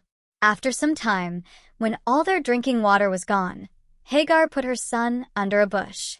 Then she walked a short distance away and sat down. She thought her son would die because there was no water. She did not want to watch him die. She sat there and began to cry. God heard the boy crying, and God's angel called to Hagar from heaven. He said, "What is wrong, Hagar? Don't be afraid. God has heard the boy crying there. Go help the boy. Hold his hand and lead him. I will make him the father of many people." Then God allowed Hagar to see a well of water. So she went to the well and filled her bag with water. Then she gave water to the boy to drink. God continued to be with the boy while he grew up. Ishmael lived in the desert and became a hunter. He learned to shoot a bow very well. His mother found a wife for him in Egypt. They continued to live in the Paran desert. Abraham's bargain with Abimelech. Then Abimelech and Phicol spoke with Abraham. Phicol was the commander of Abimelech's army. They said to Abraham, "God is with you in everything you do. So make a promise to me here before God. Promise that you will be fair with me and with my children. Promise that you will be kind to me and this country where you have lived. Promise that you will be as kind to me as I have been to you." And Abraham said, "I promise to treat you the same way you have treated me." Then Abraham complained to Abimelech because Abimelech's servants had captured a well of water. But Abimelech said, "I don't know who did this. You never told me about this before today." So Abraham and Abimelech made an agreement. Abraham gave Abimelech some sheep and cattle as proof of the agreement. Abraham also put 7 female lambs in front of Abimelech. Abimelech asked Abraham, "Why did you put these 7 female lambs by themselves?" Abraham answered, "When you accept these lambs from me, it will be proof that I dug this well." So after that, the well was called Beersheba. Abraham gave the well this name because it was the place where they made a promise to each other. So Abraham and Abimelech made an agreement at Beersheba. Then Abimelech and Phicol, his military commander, went back to the country of the Philistines. Abraham planted a special tree at Beersheba and prayed to the Lord, the God who lives forever. And Abraham lived as a stranger for a long time in the country of the Philistines. Genesis 22. Easy to read version. Abraham, kill your son. After these things, God decided to test Abraham's faith. God said to him, "Abraham," and he said, "Yes." Then God said, "Take your son to the land of Moriah and kill your son there as a sacrifice for me. This must be Isaac, your only son, the one you love. Use him as a burnt offering on one of the mountains there. I will tell you which mountain." In the morning, Abraham got up and saddled his donkey. He took Isaac and 2 servants with him. He cut the wood for the sacrifice. Then they went to the place where God told them to go. After they traveled 3 days, Abraham looked up, and in the distance he saw the place where they were going. Then he said to his servants, "Stay here with the donkey. The boy and I will go to that place and worship. Then we will come back to you later." Abraham took the wood for the sacrifice and put it on his son's shoulder. Abraham took the special knife and fire. Then both he and his son went together to the place for worship. Isaac said to his father Abraham, "Father." Abraham answered, "Yes, son." Isaac said, "I see the wood and the fire, but where is the lamb we will burn as a sacrifice?" Abraham answered, "God himself is providing the lamb for the sacrifice, my son." So both Abraham and his son went together to that place. When they came to the place where God told them to go, Abraham built an altar. He carefully laid the wood on the altar. Then he tied up his son Isaac and laid him on the altar on top of the wood.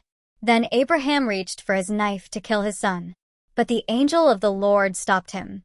The angel called from heaven and said, "Abraham, Abraham." Abraham answered, "Yes." The angel said, "Don't kill your son or hurt him in any way. Now I can see that you do respect and obey God. I see that you are ready to kill your son, your only son, for me." Then Abraham noticed a ram whose horns were caught in a bush. So Abraham went and took the ram. He offered it, instead of his son, as a sacrifice to God. So Abraham gave that place a name, "The Lord Provides." Even today people say, "On the mountain of the Lord, he will give us what we need." The angel of the Lord called to Abraham from heaven a second time. The angel said, "You are ready to kill your only son for me. Since you did this for me, I make you this promise. I, the Lord, promise that I will surely bless you and give you as many descendants as the stars in the sky. There will be as many people as sand on the seashore. And your people will live in cities that they will take from their enemies. Every nation on the earth will be blessed through your descendants. I will do this because you obeyed me." Then Abraham went back to his servants. They all traveled back to Beersheba, and Abraham stayed there. After all these things happened, a message was sent to Abraham. It said, "Your brother Nahor and his wife, Milcah, have children now. The first son is Uzi. The second son is Buz. The third son is Kemuel, the father of Aram. Then there are Kest, Hazo, Pildash, Jidlaph, and Bethuel. Bethuel was the father of Rebekah. Milcah was the mother of these 8 sons, and Nahor was the father. Nahor was Abraham's brother. Also Nahor had 4 other sons from his slave woman Reumah. The sons were Tebah, Gaham, Tahash, and Maacah. Genesis 23.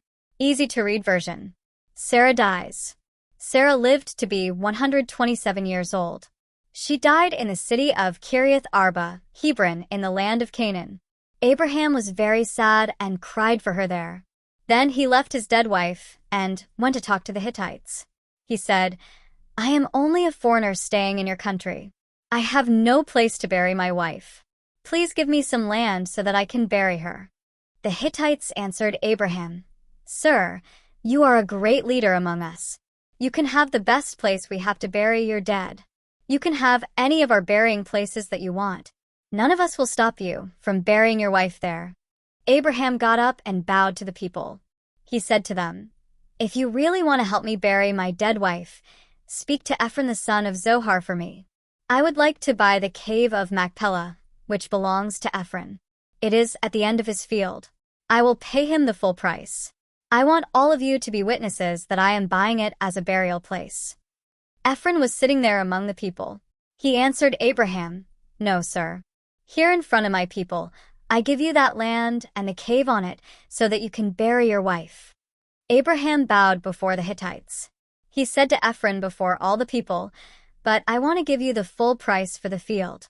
Accept my money, and I will bury my dead." Ephron answered Abraham, "Sir, listen to me. 10 pounds of silver mean nothing to you or me. Take the land and bury your dead wife." Abraham understood that Ephron was telling him the price of the land. So Abraham paid him for the land. He weighed out 10 pounds of silver for Ephron and gave it to the merchant. So the field of Ephron changed owners. This field was in Machpelah, near Mamre. Abraham became the owner of the field, the cave in it, and all the trees in the field. Everyone in the city saw the agreement between Ephron and Abraham. After this, Abraham buried his wife Sarah in the cave of that field near Mamre, Hebron, in the land of Canaan. Abraham bought the field and the cave in it from the Hittites. So this became his property, to be used as a burial place. Genesis 24. Easy-to-read version. A wife for Isaac. Abraham lived to be a very old man. The Lord blessed him and everything he did. Abraham's oldest servant was in charge of everything he owned. Abraham called that servant to him and said, "Put your hand under my leg. Now I want you to make a promise to me. Promise to me before the Lord, the God of heaven and earth, that you will not allow my son to marry a girl from Canaan. We live among these people, but don't let him marry a Canaanite girl. Go back to my country, to my own people, to find a wife for my son Isaac. Bring her here to him."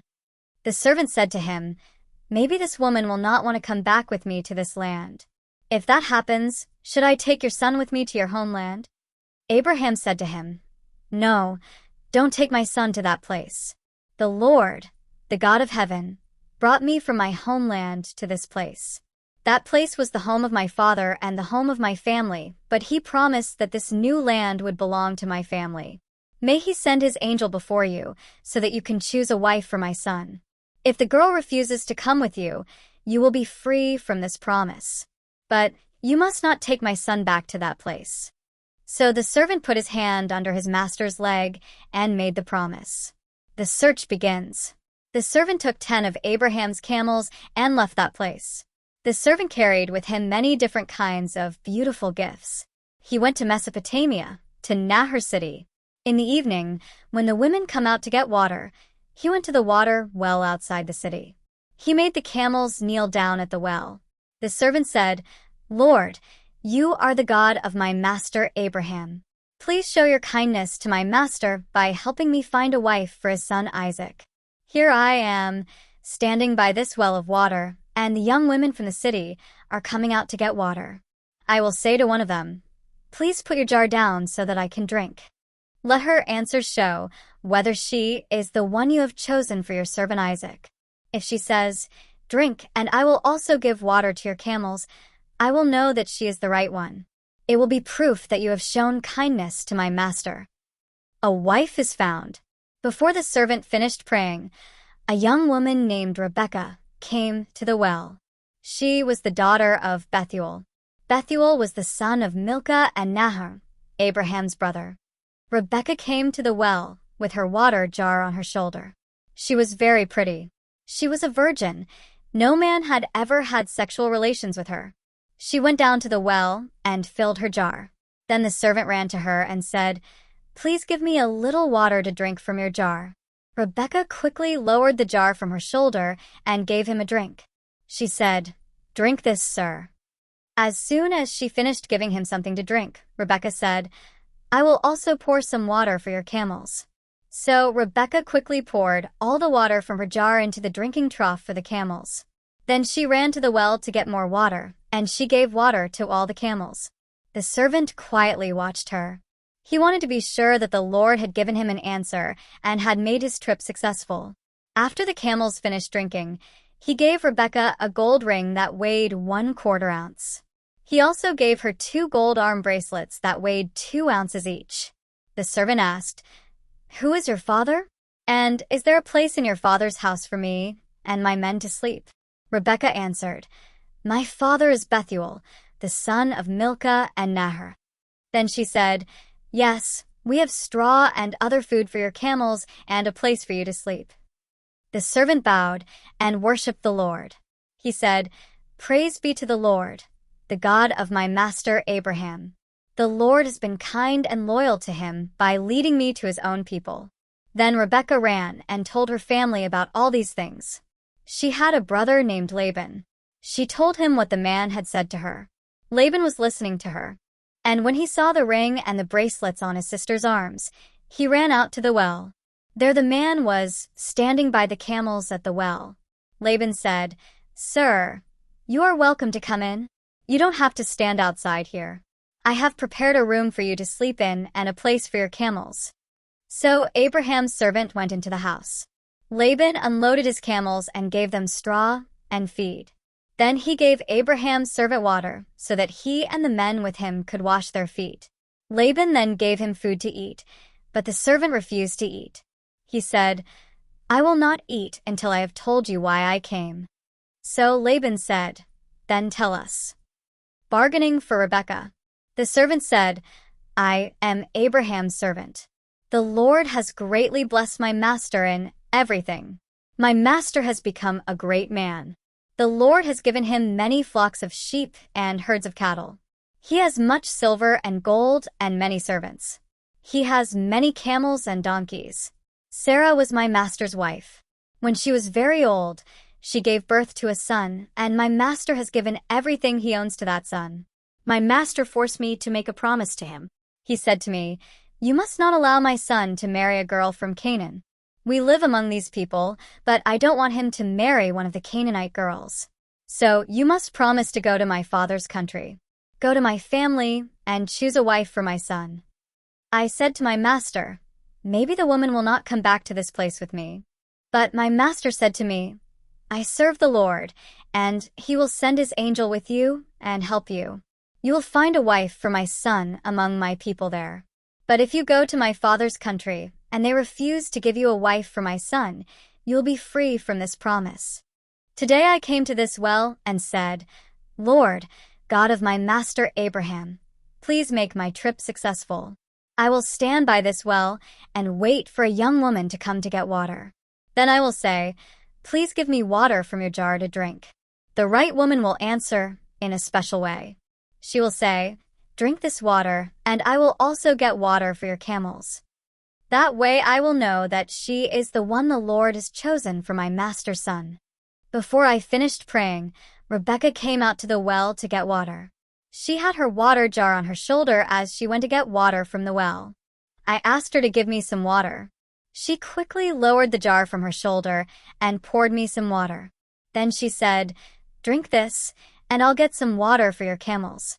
So I drank the water, and she gave water to my camels. Then I asked her, "Who is your father?" She answered, "My father is Bethuel the son of Milcah and Nahor." Then I gave her the ring and bracelets for her arms. I bowed my head and worshipped the Lord. I praised the Lord, the God of my master Abraham. I thanked him for leading me straight to the granddaughter of my master's brother. Now, tell me, will you be kind and loyal to my master and give him your daughter? Or will you refuse to give her to him? Tell me, so that I will know what I should do." Then Laban and Bethuel answered, "We see that this is from the Lord, so there is nothing we can say to change it. Here is Rebekah. Take her and go. Let her marry your master's son. This is what the Lord wants." When Abraham's servant heard this, he bowed to the ground before the Lord. Then he gave Rebekah the gifts he brought. He gave her beautiful clothes and gold and silver jewelry. He also gave expensive gifts to her mother and brother. Then he and his men had something to eat and drink, and they spent the night there. Early the next morning they got up, and the servant said, "Now we must go back to my master." Rebekah's mother and her brother said, "Let Rebekah stay with us for a short time. Let her stay with us 10 days. After that she can go." But the servant said to them, "Don't make me wait. The Lord has made my trip successful. Now let me go back to my master." Rebekah's brother and mother said, "We will call Rebekah and ask her what she wants to do." They called her and asked her, "Do you want to go with this man now?" Rebekah said, "Yes, I will go." So they allowed Rebekah to go with Abraham's servant and his men. Her nurse also went with them. While Rebekah was leaving, they said to her, "Our sister may you be, the mother of millions of people, and may your descendants defeat their enemies and take their cities." Then Rebekah and her nurse got on the camels and followed the servant and his men. So the servant took Rebekah and left. Isaac had left Beer Lahai Roi and was now living in the Negev. One evening he went out to the field to think. He looked up and saw the camels coming from far away. Rebekah also looked and saw Isaac. Then she jumped down from the camel. She said to the servant, "Who is that young man walking in the field to meet us?" The servant said, "That is my master's son." So Rebekah covered her face with her veil. The servant told Isaac everything that had happened. Then Isaac brought the girl into his mother's tent. Rebekah became his wife that day. Isaac loved her very much. So he was comforted after his mother's death. Genesis 25. Easy to read version. Abraham's family. Abraham married again. His new wife was named Keturah. She gave birth to Zimran, Jokshan, Medan, Midian, Ishbak, and Shua. Jokshan was the father of Sheba and Dedan. The people of Ashur, Luem, and Ledish were descendants of Dedan. The sons of Midian were Ephah, Epher, Hanok, Abida, and Eldah. All these sons came from the marriage of Abraham and Keturah.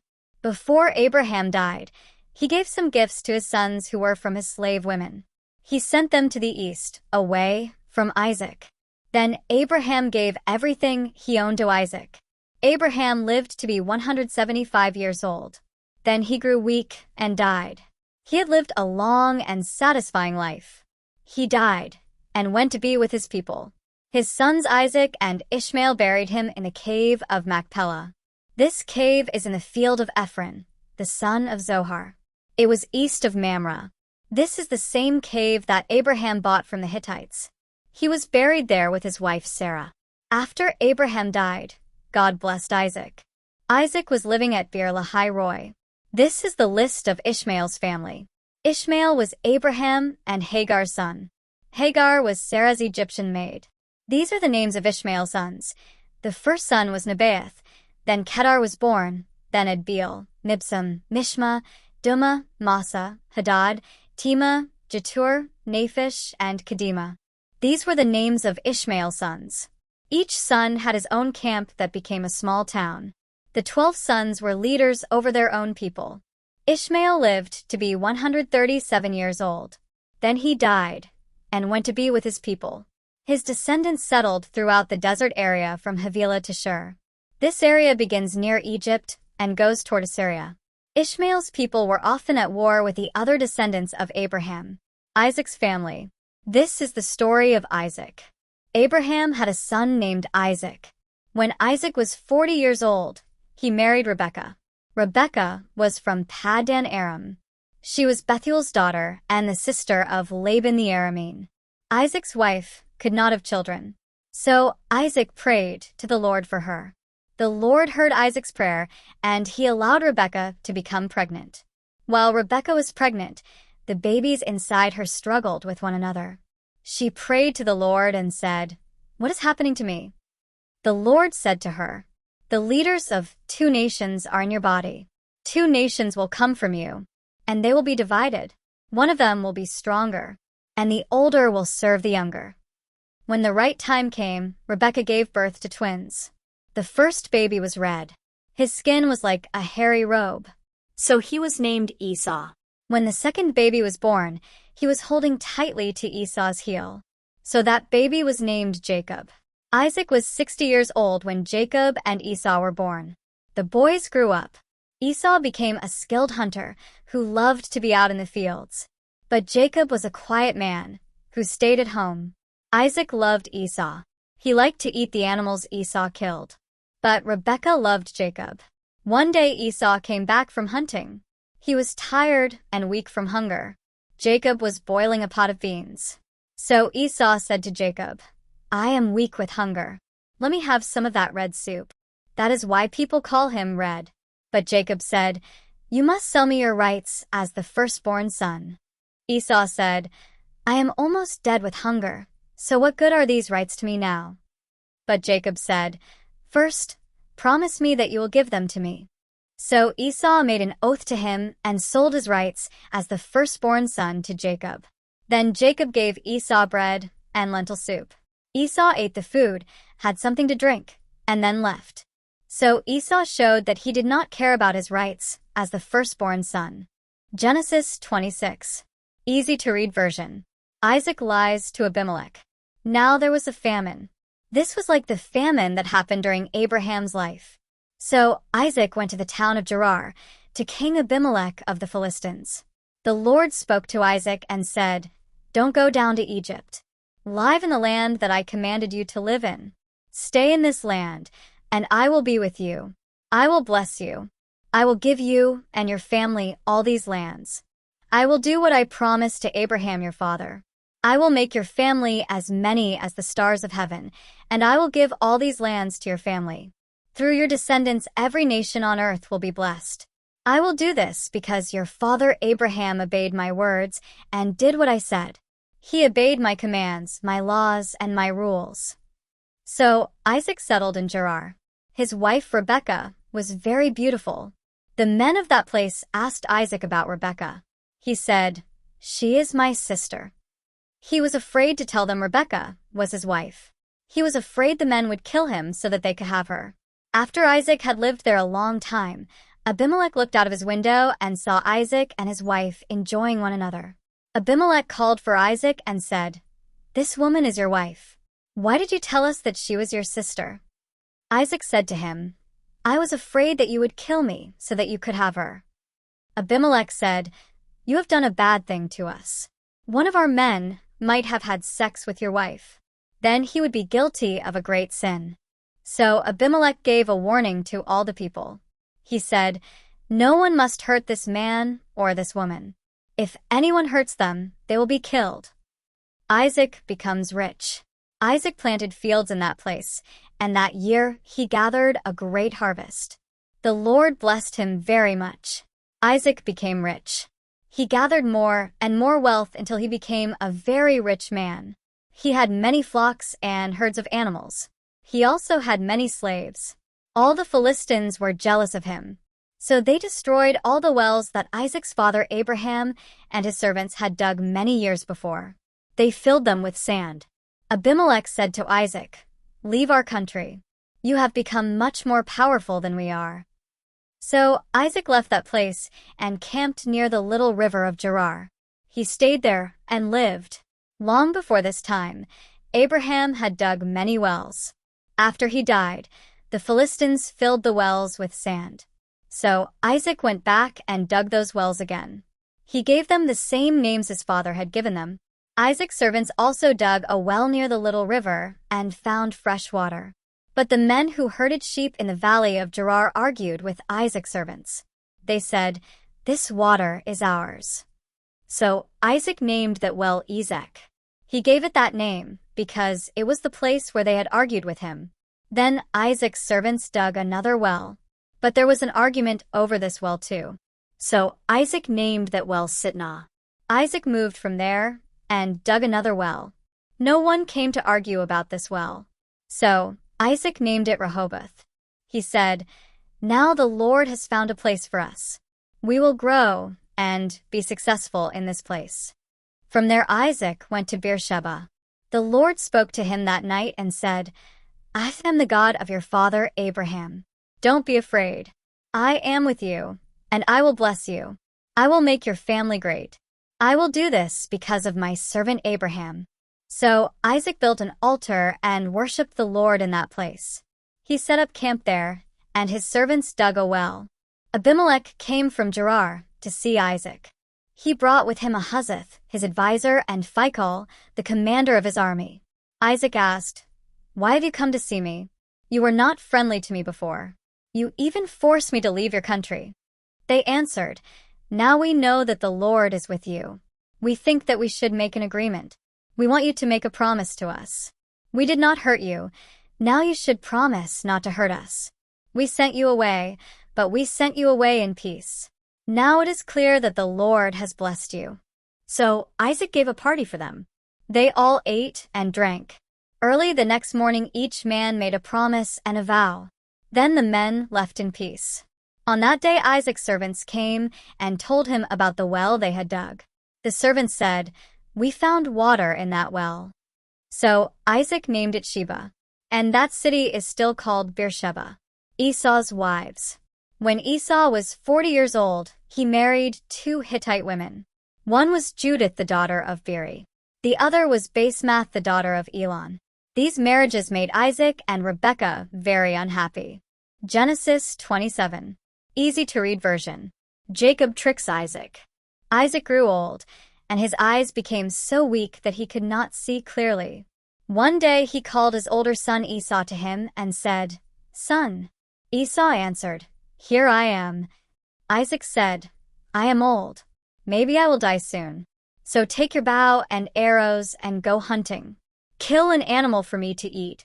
Prepare the food that I love. Bring it to me, and I will eat it. Then I will bless you before I die." So Esau went hunting.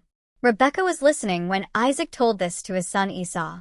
Rebekah said to her son Jacob, "Listen, I heard your father talking to your brother Esau. Your father said, 'Kill an animal for me to eat. Prepare the food for me, and I will eat it. Then, with the Lord as witness, I will bless you before I die.' So listen, son, and do what I tell you. Go out to our goats and bring me 2 young ones. I will prepare them the way your father loves them. Then you will carry the food to your father, and he will bless you before he dies." But Jacob told his mother Rebekah, "My brother Esau is a hairy man. I am not hairy like him. If my father touches me, he will know that I am not Esau. Then he will not bless me. He will curse me because I tried to trick him." So Rebekah said to him, "I will accept the blame if there is trouble. Do what I said. Go get the goats for me." So Jacob went out and got 2 goats and brought them to his mother. His mother cooked the goats in the special way that Isaac loved. Then Rebekah took the clothes that her older son Esau loved to wear. She put these clothes on the younger son Jacob. She took the skins of the goats and put them on Jacob's hands and on his neck. Then she got the food she had cooked and gave it to Jacob. Jacob went to his father and said, "Father." His father answered, "Yes, son. Who are you?" Jacob said to his father, "I am Esau, your first son. I have done what you told me. Now sit up and eat the meat from the animals that I hunted for you. Then you can bless me." But Isaac said to his son, "How have you hunted and killed the animals so quickly?" Jacob answered, "Because the Lord your God allowed me to find the animals quickly." Then Isaac said to Jacob, "Come near to me so that I can feel you, my son. If I can feel you, I will know if you are really my son Esau." So Jacob went to Isaac his father. Isaac felt him and said, "Your voice sounds like Jacob's voice, but your arms are hairy like the arms of Esau." Isaac did not know it was Jacob because his arms were hairy like Esau's. So Isaac blessed Jacob. Isaac said, "Are you really my son Esau?" Jacob answered, "Yes, I am." The blessing for Jacob. Then Isaac said, "Bring me the food. I will eat it and bless you." So Jacob gave him the food, and he ate it. Then Jacob gave him some wine, and he drank it. Then Isaac said to him, "Son, come near and kiss me." So Jacob went to his father and kissed him. When Isaac smelled Esau's clothes, he blessed him and said, "My son smells like the fields. The Lord has blessed. May God give you plenty of rain, good crops and wine. May the nations serve you, and many people bow down to you. You will rule over your brothers. Your mother's sons will bow down to you and obey you. Whoever curses, you will be cursed. Whoever blesses, you will be blessed." Esau's blessing. Isaac finished blessing Jacob. Then, just as Jacob left his father Isaac, Esau came in from hunting. Esau prepared the food in the special way his father loved. He brought it to his father and said, "Father, I am your son. Get up and eat the meat from the animals that I killed for you. Then you can bless me." But Isaac said to him, "Who are you?" He answered, "I am your son, your first son Esau." Then Isaac became so upset that he began to shake. He said, "Then who is it that cooked and brought me food before you came? I ate it all, and I blessed him. Now it is too late to take back my blessing." When Esau heard his father's words, he became very angry and bitter. He cried out and said to his father, "Then bless me also, father." Isaac said, "Your brother tricked me. He came and took your blessing." Esau said, "His name is Jacob. That is the right name for him. He has tricked me twice. He took away my rights as the firstborn son, and now he has taken away my blessing." Then Esau said, "Have you saved any blessing for me?" Isaac answered, "I have already given Jacob the power to rule over you, and I said all his brothers would be his servants. I have given him the blessing for much grain and wine. There is nothing left to give you, my son." But Esau continued to beg his father, "Do you have only one blessing, father? Bless me also, father." Esau began to cry. Then Isaac said to him, "You will not live on good land. You will not have much rain. You will have to fight to live, and you will be a slave to your brother. But when you fight to be free, you will break away from his control." Jacob leaves the country. After that, Esau hated Jacob because of this blessing. Esau said to himself, "My father will soon die, and after we are finished with that, I will kill Jacob." Rebekah heard about Esau's plan to kill Jacob. She sent for Jacob and said to him, "Listen, your brother Esau is planning to kill you. So, son, do what I say. My brother Laban is living in Haran. Go to him and hide. Stay with him for a short time until your brother stops being angry. When your brother forgets what you did to him, I will send a servant to bring you back. I don't want to lose both of my sons the same day." Then Rebekah said to Isaac, "Your son Esau married Hittite women. I am very upset about this because they are not our people. I'll have nothing to live for if Jacob marries one of these women." Genesis 28. Easy to read version. Isaac called Jacob and blessed him. Then Isaac gave him a command and said, "You must not marry a Canaanite woman. So leave this place and go to Paddan Aram. Go to the house of Bethuel, your mother's father. Laban, your mother's brother, lives there. Marry one of his daughters. I pray that God all-powerful will bless you and give you many children. I pray that you will become the father of a great nation and that God will bless you and your children the same way he blessed Abraham. And I pray that you will own the land where you live. This is the land God gave to Abraham."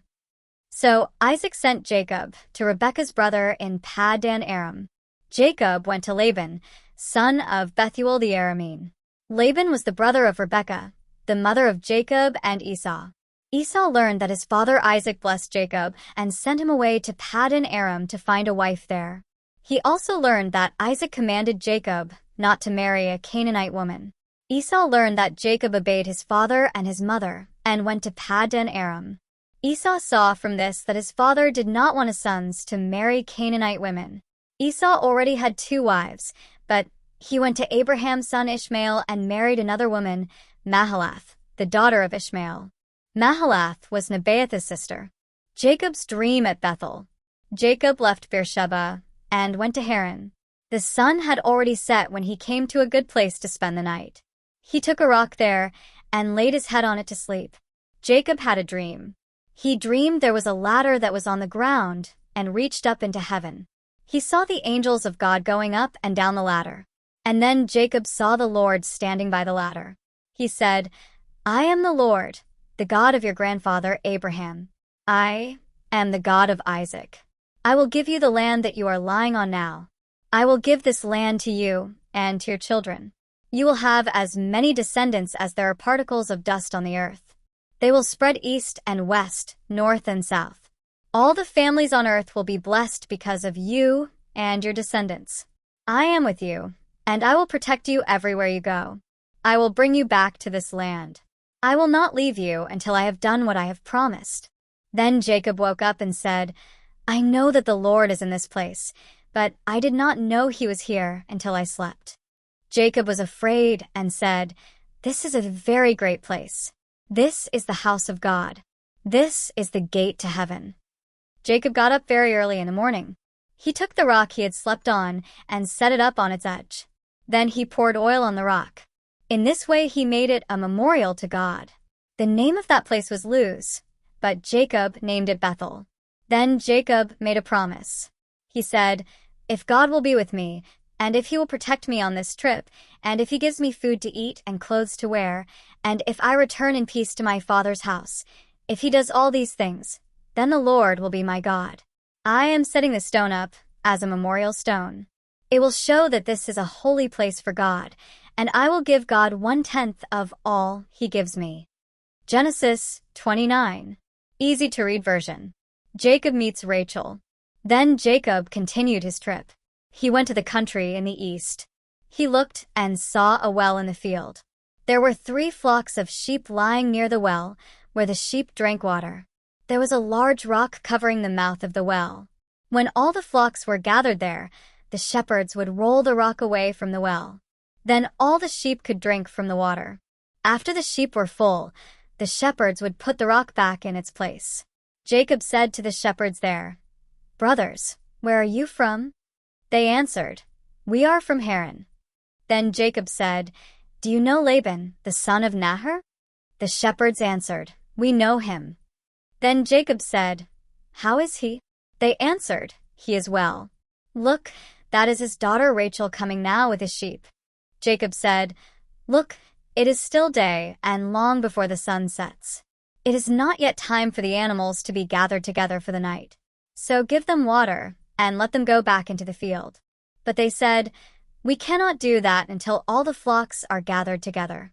Then we will move the rock from the well, and all the sheep will drink." While Jacob was talking with the shepherds, Rachel came with her father's sheep.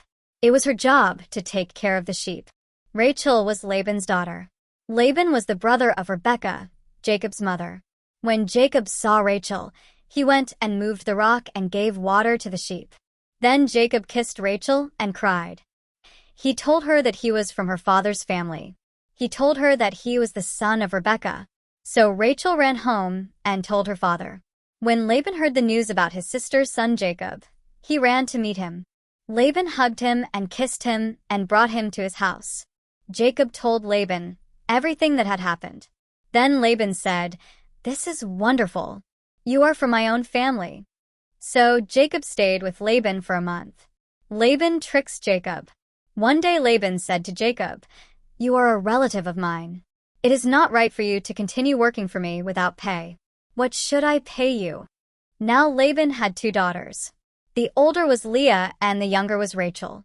Leah's eyes were gentle, but Rachel was beautiful. Jacob loved Rachel, so he said to Laban, "I will work 7 years for you if you will allow me to marry your daughter Rachel." Laban said, "It would be better for her to marry you than someone else. So stay with me." So Jacob stayed and worked for Laban for 7 years. But it seemed like a very short time because he loved Rachel very much. After 7 years, Jacob said to Laban, "Give me Rachel so that I can marry her. My time of work for you is finished." So Laban gave a party for all the people in that place. That night, Laban brought his daughter Leah to Jacob. Jacob and Leah had sexual relations together. Laban gave his maid Zilpah to his daughter to be her maid. In the morning, Jacob saw that it was Leah he had slept with, and he said to Laban, "You have tricked me. I worked hard for you so that I could marry Rachel. Why did you trick me?" Laban said, "In our country, we don't allow the younger daughter to marry before the older daughter. Continue for the full week of the marriage ceremony, and I will also give you Rachel to marry. But you must serve me another 7 years." So Jacob did this and finished the week. Then Laban gave him his daughter Rachel as a wife. Laban gave his maid Bilhah to his daughter Rachel to be her maid. So Jacob had sexual relations with Rachel also. And Jacob loved Rachel more than Leah. Jacob worked for Laban for another 7 years. Jacob's family grows. The Lord saw that Jacob loved Rachel more than Leah, so he made it possible for Leah to have children. But Rachel did not have any children. Leah gave birth to a son, and she named him Reuben. She named him this because she said, "The Lord has seen my troubles. My husband does not love me. So now maybe my husband will love me." Leah became pregnant again and had another son. She named this son Simeon. She said, "The Lord has heard that I am not loved, so he gave me this son." Leah became pregnant again and had another son. She named this son Levi. She said, "Now, surely my husband will love me. I have given him 3 sons." Then Leah gave birth to another son. She named this son Judah. Leah named him this because she said, "Now I will praise the Lord." Then Leah stopped having children. Genesis 30. Easy to read version. Rachel saw that she was not giving Jacob any children. She became jealous of her sister Leah. So Rachel said to Jacob, "Give me children, or I will die." Jacob became angry with Rachel and said, "I am not God. He is the one who has caused you to not have children." Then Rachel said, "You can have my maid Bilhah. Sleep with her, and she will have a child for me. Then I can be a mother through her." So Rachel gave Bilhah to her husband Jacob. He had sexual relations with Bilhah. She became pregnant and gave birth to a son for Jacob. Rachel said, "God has listened to my prayer. He decided to give me a son." So she named this son Dan. Bilhah became pregnant again and gave Jacob a second son. Rachel said, "I have fought hard to compete with my sister, and I have won." So she named that son Naphtali. Leah saw that she could have no more children. So she gave her slave girl Zilpah to Jacob. Then Zilpah had a son. Leah said, "I am lucky." So she named the son Gad. Zilpah gave birth to another son. Leah said, "I am very happy. Now women will call me happy." So she named that son Asher. During the wheat harvest, Reuben went into the fields and found some special flowers.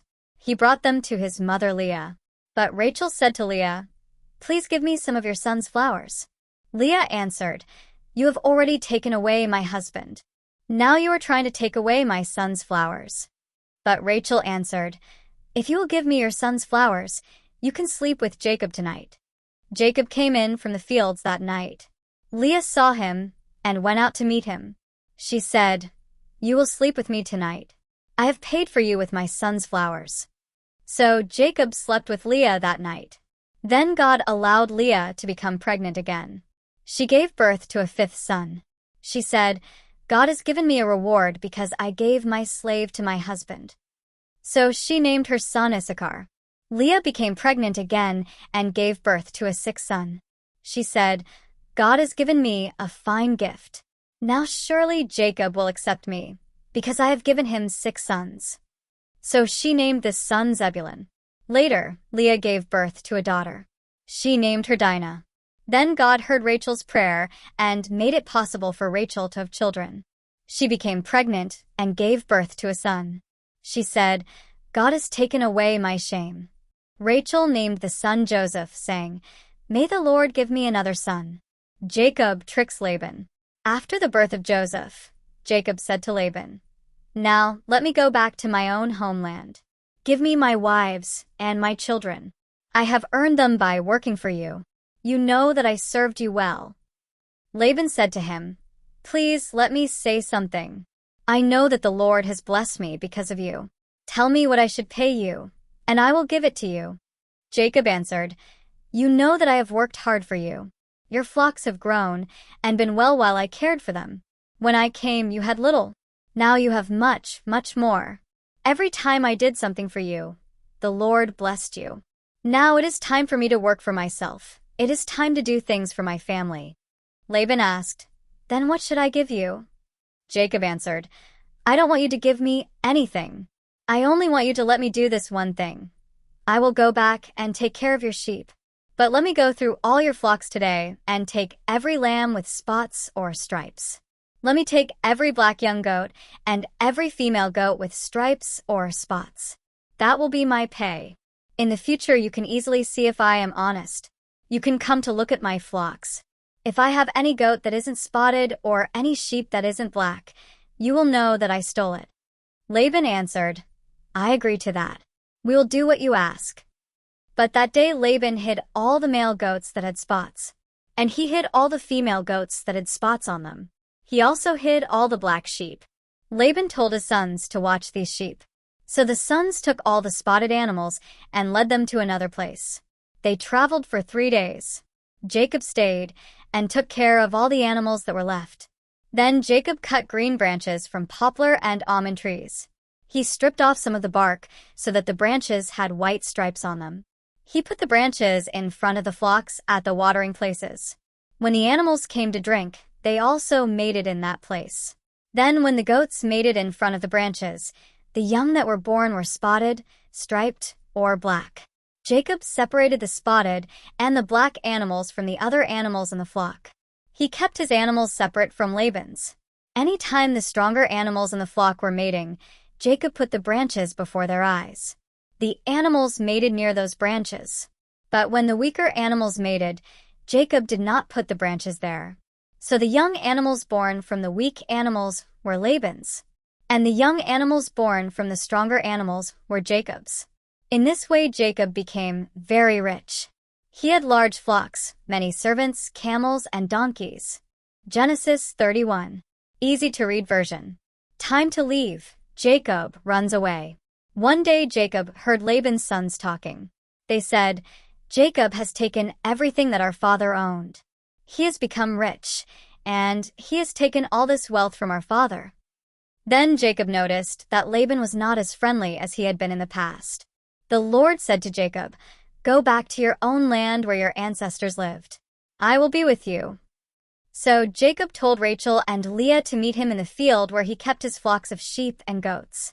He said to them, "I have noticed that your father is not as friendly with me as he used to be. But the God of my father has been with me. You both know that I have worked as hard as I could for your father. But he cheated me. He has changed my pay 10 times. But during all this time, God protected me from all of Laban's tricks. At one time Laban said, 'You can keep all the goats with spots. This will be your pay.' After he said this, all the animals gave birth to spotted goats, so they were all mine. But then Laban said, 'I will keep the spotted goats. You can have all the striped goats. That will be your pay.' After he said this, all the animals gave birth to striped goats. So God has taken the animals away from your father and has given them to me. I had a dream during the time when the animals were mating. I saw that the only male goats that were mating were the ones with stripes and spots. The angel of God spoke to me in that dream. The angel said, 'Jacob.' I answered, 'Yes.' The angel said, 'Look, only the striped and spotted goats are mating. I am causing this to happen. I have seen all the wrong things Laban has been doing to you. I am doing this so that you can have all the new baby goats. I am the God who came to you at Bethel, and there you made an altar, poured olive oil on it, and made a promise to me. Now I want you to be ready to go back to the country where you were born.' Rachel and Leah answered Jacob, 'Our father has nothing to give us when he dies. He treated us like strangers. He sold us to you, and then he spent all the money that should have been ours. God took all this wealth from our father, and now it belongs to us and our children. So you should do whatever God told you to do." So Jacob prepared for the trip. He put his children and his wives on camels. Then they began traveling back to the land of Canaan, where his father lived. All the flocks of animals that Jacob owned walked ahead of them. He carried everything with him that he had gotten while he lived in Paddan Aram. While Laban was gone to cut the wool from his sheep, Rachel went into his house and stole the false gods that belonged to her father. Jacob tricked Laban the Aramean. He did not tell Laban he was leaving. Jacob took his family and everything he owned and left quickly. They crossed the Euphrates River and traveled toward the hill country of Gilead. 3 days later, Laban learned that Jacob had run away. So he gathered his men together and began to chase Jacob.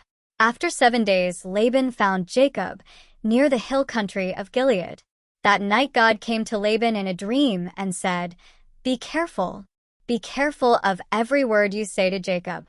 The search for the stolen gods." The next morning, Laban caught up with Jacob. Jacob had set up his camp on the mountain, so Laban and all his men set up their camp in the hill country of Gilead. Laban said to Jacob, "Why did you trick me? Why did you take my daughters like they were women you captured during war? Why did you run away without telling me? If you had told me, I would have given you a party. There would have been singing and dancing with music. You didn't even let me kiss my grandchildren and my daughters goodbye. You were very foolish to do this.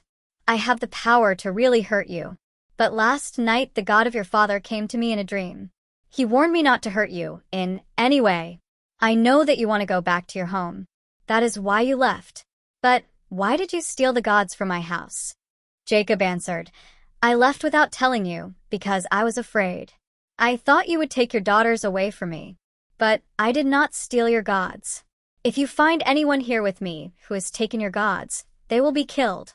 Your men will be my witnesses. You can look for anything that belongs to you. Take anything that is yours." Jacob did not know that Rachel had stolen Laban's gods.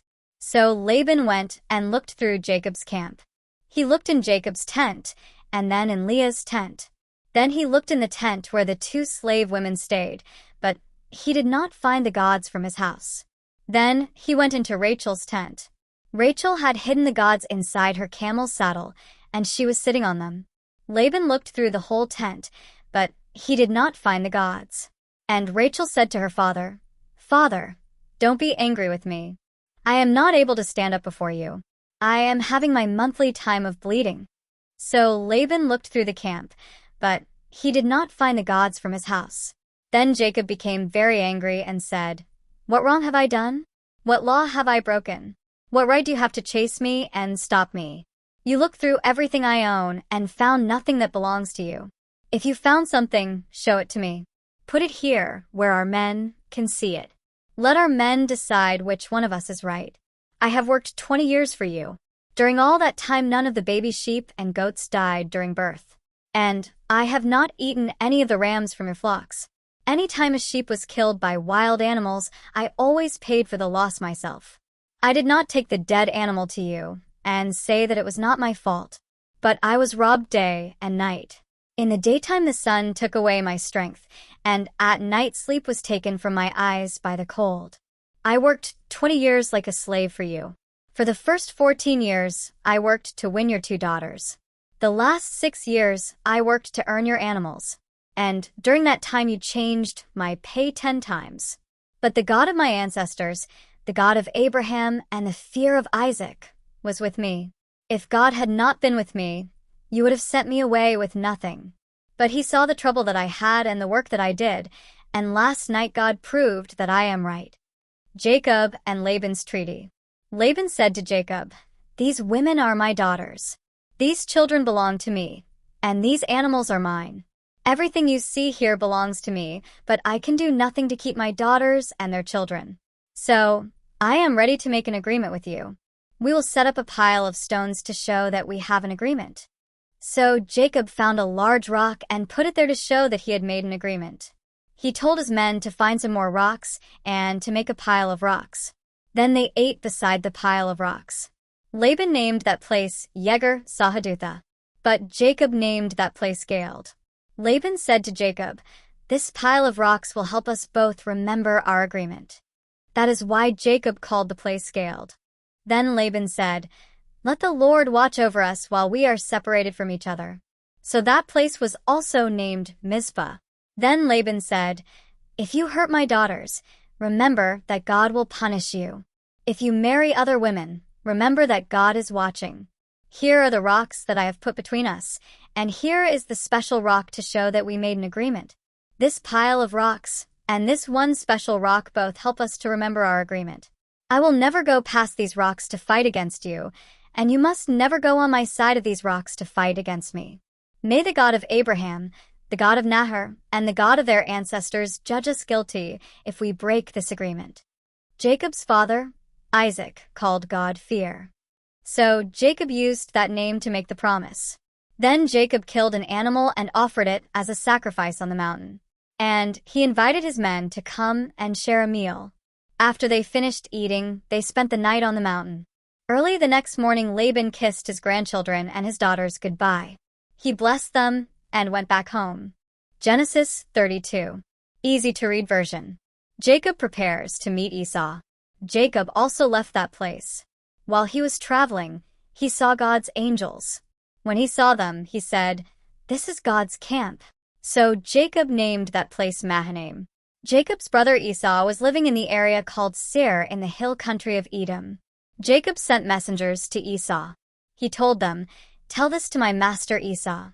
Your servant Jacob says, I have lived with Laban all these years. I have many cattle, donkeys, flocks, and servants. Sir, I am sending you this message to ask you to accept us." The messengers came back to Jacob and said, "We went to your brother Esau. He is coming to meet you. He has 400 men with him." Jacob was very frightened and worried. He divided the people who were with him and all the flocks, herds, and camels into 2 groups. Jacob thought, if Esau comes and destroys one group, the other group can run away and be saved. Then Jacob said, "God of my father Abraham, God of my father Isaac, Lord, you told me to come back to my country and to my family. You said that you would do good to me. You have been very kind to me. You did many good things for me. The first time I traveled across the Jordan River, I owned nothing, only my walking stick. But now I own enough things to have 2 full groups. I ask you to please save me from my brother Esau. I am afraid that he will come and kill us all, even the mothers with the children. Lord, you said to me, I will be good to you. I will increase your family and make your children as many as the sands of the sea. There will be too many to count." Jacob stayed in that place for the night. He prepared some things to give to Esau as a gift. He took 200 female goats and 20 male goats, 200 female sheep and 20 male sheep. He took 30 camels and their colts, 40 cows and 10 bulls, 20 female donkeys and 10 male donkeys. He gave each flock of animals to his servants. Then he said to them, "Separate each group of animals. Go ahead of me and keep some space between each herd." Jacob gave them their orders. To the servant with the first group of animals he said, "When Esau my brother comes to you and asks you, 'Whose animals are these? Where are you going? Whose servant are you?' then you should answer, 'These animals belong to your servant Jacob. He sent them as a gift to you, my master Esau. And he also is coming behind us." Jacob also ordered the second servant, the third servant, and all the other servants to do the same thing. He said, "You will say the same thing to Esau when you meet him. You will say, 'This is a gift to you, and your servant Jacob is behind us.'" Jacob thought, "If I send these men ahead with gifts, maybe Esau will forgive me and accept me." So Jacob sent the gifts to Esau, but he stayed that night in the camp. During the night, Jacob got up and began moving his 2 wives, his 2 maids, and his 11 sons across the Jabbok River at the crossing. After he sent his family across the river, he sent across everything he had. The fight with God. Jacob was left alone, and a man came and wrestled with him. The man fought with him until the sun came up. When the man saw that he could not defeat Jacob, he touched Jacob's leg and put it out of joint. Then the man said to Jacob, "Let me go. The sun is coming up." But Jacob said, "I will not let you go. You must bless me." And the man said to him, "What is your name?" And Jacob said, "My name is Jacob." Then the man said, "Your name will not be Jacob. Your name will now be Israel. I give you this name because you have fought with God and with men, and you have won." Then Jacob asked him, "Please tell me your name." But the man said, "Why do you ask my name?" Then the man blessed Jacob at that place. So Jacob named that place Peniel. He said, "At this place I saw God face to face, but my life was spared." Then the sun came up as Jacob left Peniel. He was limping because of his leg. So even today, the people of Israel don't eat the muscle that is on the hip joint, because this is the muscle where Jacob was hurt. Genesis 33. Easy to read version. Jacob meets Esau. Jacob looked and saw Esau coming with 400 men. Jacob divided his family into 4 groups. Leah and her children were in one group, Rachel and Joseph were in one group, and the 2 maids and their children were in 2 groups. Jacob put the maids with their children first. Then he put Leah and her children behind them, and he put Rachel and Joseph in the last place. Jacob himself went out before them. While he was walking toward his brother Esau, he bowed down to the ground 7 times. When Esau saw Jacob, he ran to meet him. He put his arms around Jacob, hugged his neck, and kissed him. Then they both cried. Esau looked up and saw the women and children. He said, "Who are all these people with you?" Jacob answered, "These are the children that God gave me. God has been good to me." Then the 2 maids and the children with them went to Esau. They bowed down before him. Then Leah and the children with her went to Esau and bowed down. And then Rachel and Joseph went to him and bowed down. Esau said, "Who are all those people I saw while I was coming here? And what were all those animals for?" Jacob answered, "These are my gifts to you, so that you might accept me." But Esau said, "You don't have to give me gifts, brother. I have enough for myself." Jacob said, "No, I beg you. If you really accept me, please accept the gifts I give you. I am very happy to see your face again. It is like seeing the face of God. I am very happy to see that you accept me. So I beg you to also accept the gifts I give you. God has been very good to me. I have more than I need." Because Jacob begged Esau to take the gifts, he accepted them. Then Esau said, "Now you can continue your journey. I will go with you." But Jacob said to him, "You know that my children are weak, and I must be careful with my flocks and their young animals. If I force them to walk too far in one day, all the animals will die. So you go on ahead. I will follow you slowly.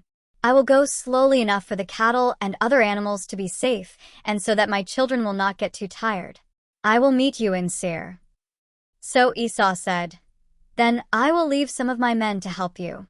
But Jacob said, "That is very kind of you, but there is no need to do that." So that day Esau started on his trip back to Seir. But Jacob went to Succoth. There he built a house for himself and small barns for his cattle. That is why the place was named Succoth. Jacob safely ended his trip from Paddan Aram when he came to the town of Shechem in Canaan. He made his camp in a field near the city. He bought the field where he camped from the family of Hamor, father of Shechem. He paid 100 pieces of silver for it. He built an altar there to honor God. He named the place El, the God of Israel. Genesis 34. Easy to read version. The rape of Dinah. One day, Dinah, the daughter of Leah and Jacob, went out to see the women of that place. She was seen by Shechem, the son of Hamor the Hivite, who ruled that area. Shechem took Dinah and raped her. But he was so attracted to her that he fell in love and began expressing his feelings to her. He told his father, "Please get this girl for me so that I can marry her." Jacob learned that Shechem had done this very bad thing to his daughter. But all his sons were out in the fields with the cattle. So he did nothing until they came home. Then Shechem's father, Hamor, came out to talk with Jacob. In the fields, Jacob's sons heard the news about what had happened. They were very angry because Shechem had brought shame to Israel by raping Jacob's daughter. They came in from the fields as soon as they heard about the terrible thing Shechem had done.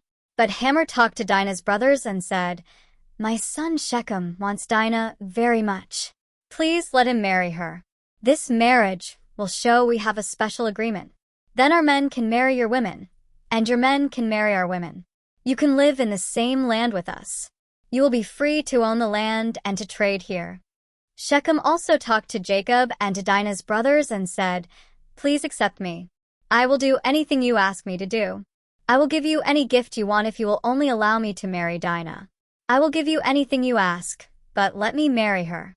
Jacob's sons decided to lie to Shechem and his father because Shechem had done such a bad thing to their sister Dinah. The brothers said to them, "We cannot allow our sister to marry you because you are not yet circumcised. That would bring us shame.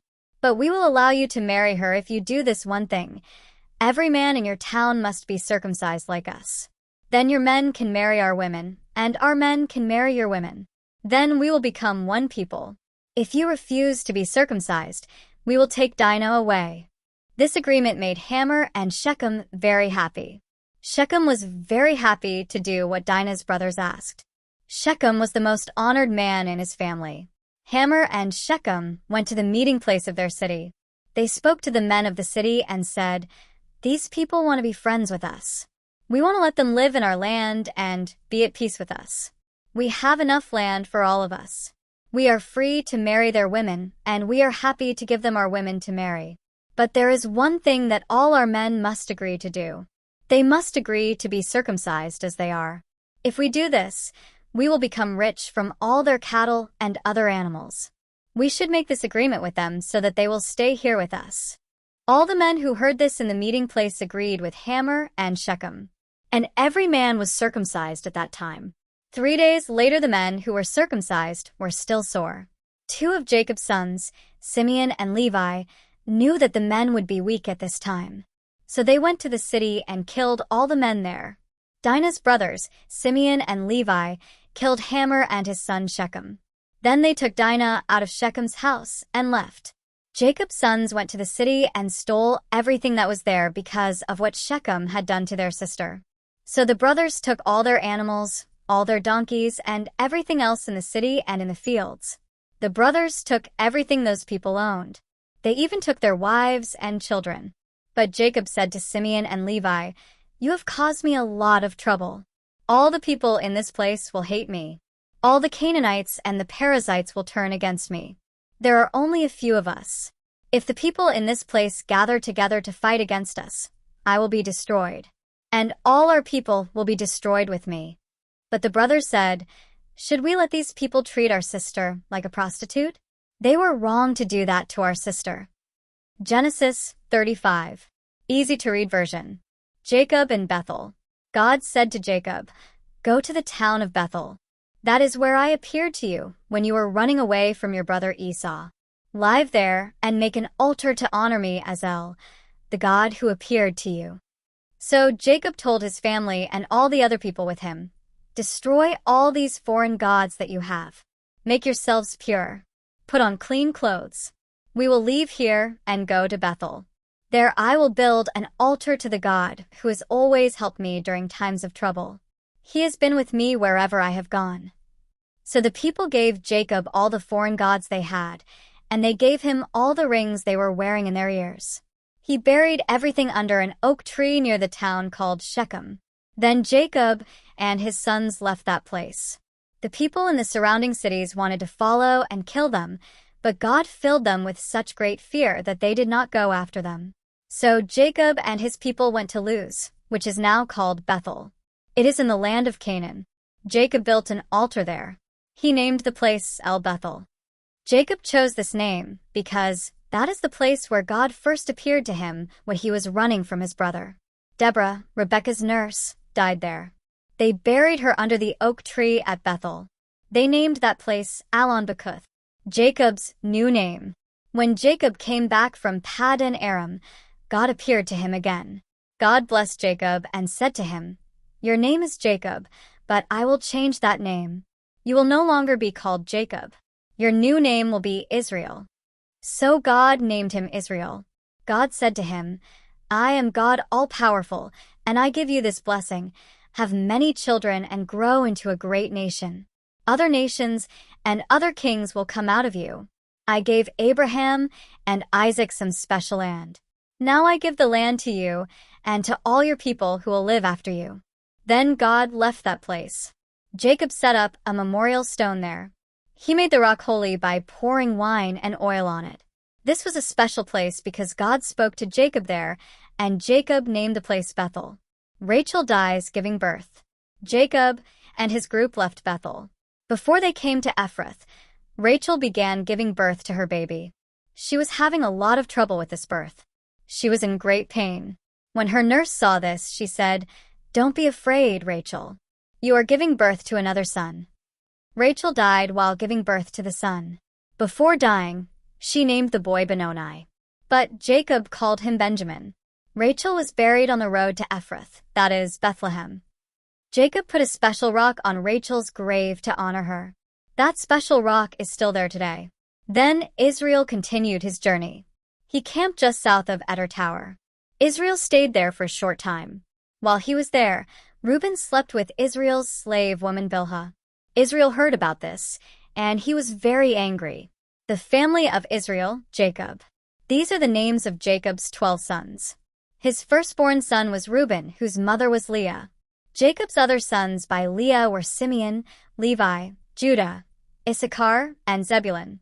His sons by Rachel were Joseph and Benjamin.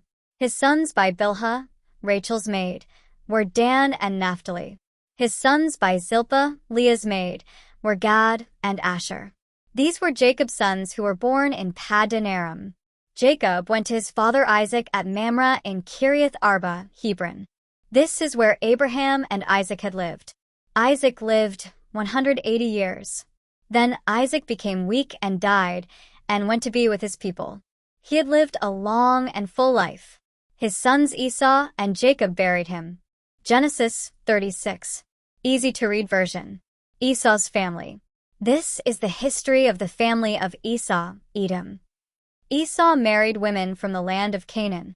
His wives were Adah, the daughter of Elon the Hittite, Oholibamah, the daughter of Anna, the son of Zibeon the Hivite, and Basemath, Ishmael's daughter, the sister of Nebaioth. Esau and Adah had a son named Eliphaz. Basemath had a son named Reuel. Oholibamah had 3 sons, Jush, Jalam, and Korah. These were Esau's sons who were born in the land of Canaan. Jacob and Esau's families became too big for the land in Canaan to support them all, so Esau moved away from his brother Jacob. He took his wives, sons, daughters, all his slaves, cattle and other animals, and everything else that he had gotten in Canaan and moved to the hill country of Seir. Esau is also named Edom. Esau is the father of the people of Edom. These are the names of Esau's family living in the hill country of Seir. Esau and Adah's son was Eliphaz. Esau and Basemath's son was Reuel. Eliphaz had 5 sons, Taman, Omar, Zepho, Gatam, and Kenaz. Eliphaz also had a slave woman named Timnah. Timnah and Eliphaz had a son named Amalek. Reuel had 4 sons, Nahath, Zerah, Shammah, and Mizah. These were Esau's grandsons from his wife Basemath. Esau's third wife was Oholibamah, the daughter of Anna. Anna was the son of Zibeon.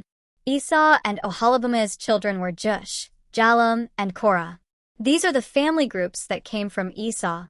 Esau's first son was Eliphaz. From Eliphaz came Taman, Omar, Zepho, Kenaz, Korah, Gatam, and Amalek. All these family groups came from Esau's wife Adah. Esau's son Reuel was the father of these families, Nahath, Zerah, Shammah, and Mizah. All these families came from Esau's wife Basemath. Esau's wife Oholibamah, daughter of Anna, gave birth to Jush, Jalam, and Korah. These 3 men were the leaders of their families. They were all sons of Esau and leaders of the family groups of Edom. Seir, a Horite man, lived in Edom before Esau. These are the sons of Seir: Lotan, Shobal, Zibeon, Anna, Dishan, Ezer, and Dishon. These sons were all Horite family leaders from Seir and Edom. Lotan was the father of Hori and Heman. Timnah was Lotan's sister. Shobal was the father of Alvan, Manahath, Ebal, Shepho, and Onam. Zibeon had 2 sons, Aiah and Anna. Anna is the man who found the springs in the desert while he was caring for his father's donkeys. Anna was the father of Dishon and Oholibamah. Dishon had 4 sons. They were Hemdan, Eshban, Ithran, and Karen. Ezer had 3 sons. They were Bilhan, Zavan, and Akan. Dishon had 2 sons. They were Uzi and Aaron. These are the names of the leaders of the Horite families: Lawton, Shobal, Zibeon, Anna, Dishon, Ezer, and Dishon. These men were the leaders of the families that lived in the country of Seir. At that time there were kings in Edom. Edom had kings a long time before Israel did. Bela son of Beer was a king who ruled in Edom. He ruled over the city of Dinhabah. When Bela died, Jobab became king. Jobab was the son of Zerah from Bozrah. When Jobab died, Husham ruled. Husham was from the land of the Temanites. When Husham died, Hadad ruled that area. Hadad was the son of Bedad. He was the man who defeated Midian in the country of Moab. Hadad was from the city of Avith. When Hadad died, Samlah ruled that country. Samlah was from Asrika. When Samlah died, Shaul ruled that area. Shaul was from Rehoboth by the river. When Shaul died, Baal-Hanan ruled that country. Baal-Hanan was the son of Akbor. When Baal-Hanan died, Hadad ruled that country. Hadad was from the city of Pau. His wife's name was Mehetabel, the daughter of Matred. Mezahab was Matred's father. Esau was the father of these Edomite families: Timnah, Alva, Jetheth, Oholibamah, Elah, Pinion, Kenaz, Taman, Mibzar, Magdiel, and Iram. Each of these families lived in an area that was called by the same name as their family. Genesis 37. Easy to read version. Joseph the dreamer. Jacob stayed and lived in the land of Canaan. This is the same land where his father had lived. This is the story of Jacob's family. Joseph was a young man, 17 years old. His job was to take care of the sheep and the goats. Joseph did this work with his brothers, the sons of Bilhah and Zilpah. Bilhah and Zilpah were his father's wives. Joseph told his father about the bad things that his brothers did. Joseph was born at a time when his father Israel was very old, so Israel loved him more than he loved his other sons. Jacob gave him a special coat, which was long and very beautiful. When Joseph's brothers saw that their father loved Joseph more than he loved them, they hated their brother because of this. They refused to say nice things to him. One time Joseph had a special dream. Later, he told his brothers about this dream, and after that his brothers hated him even more. Joseph said, "I had a dream. We were all working in the field, tying stacks of wheat together. Then my stack got up. It stood there while all of your stacks of wheat made a circle around mine and bowed down to it." His brothers said, "Do you think this means that you will be a king and rule over us?" His brothers hated Joseph more now because of the dreams he had about them. Then Joseph had another dream, and he told his brothers about it. He said, "I had another dream. I saw the sun, the moon, and 11 stars bowing down to me." Joseph also told his father about this dream, but his father criticized him. His father said, "What kind of dream is this?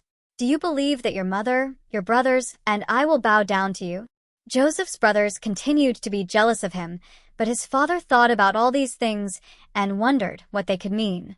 One day Joseph's brothers went to Shechem to care for their father's sheep. Jacob said to Joseph, "Go to Shechem. Your brothers are there with my sheep." Joseph answered, "I will go." His father said, "Go and see if your brothers are safe. Come back and tell me if my sheep are all fine." So Joseph's father sent him from the valley of Hebron to Shechem. At Shechem, Joseph got lost. A man found him wandering in the fields. The man said, "What are you looking for?" Joseph answered, "I am looking for my brothers. Can you tell me where they are with their sheep?" The man said, "They have already gone away. I heard them say that they were going to Dothan." So Joseph followed his brothers and found them in Dothan. Joseph sold into slavery. Joseph's brothers saw him coming from far away. They decided to make a plan to kill him. They said to each other, "Here comes Joseph the dreamer. We should kill him now while we can. We could throw his body into one of the empty wells and tell our father that a wild animal killed him. Then we will show him that his dreams are useless." But Reuben wanted to save Joseph. He said, "Let's not kill him. We can put him into a well without hurting him." Reuben planned to save Joseph and send him back to his father. When Joseph came to his brothers, they attacked him and tore off his long and beautiful coat. Then they threw him into an empty well that was dry. While Joseph was in the well, the brothers sat down to eat. They looked up and saw a group of traders traveling from Gilead to Egypt. Their camels were carrying many different spices and riches. So Judah said to his brothers, "What profit will we get if we kill our brother and hide his death? We will profit more if we sell him to these traders. Then we will not be guilty of killing our own brother." The other brothers agreed.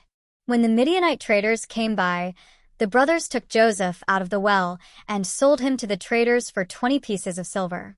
The traders took him to Egypt. Reuben had been gone, but when he came back to the well, he saw that Joseph was not there. He tore his clothes to show that he was upset. Reuben went to the brothers and said, "The boy is not in the well. What will I do?" The brothers killed a goat and put the goat's blood on Joseph's beautiful coat. Then the brothers showed the coat to their father. And the brothers said, "We found this coat. Is this Joseph's coat?"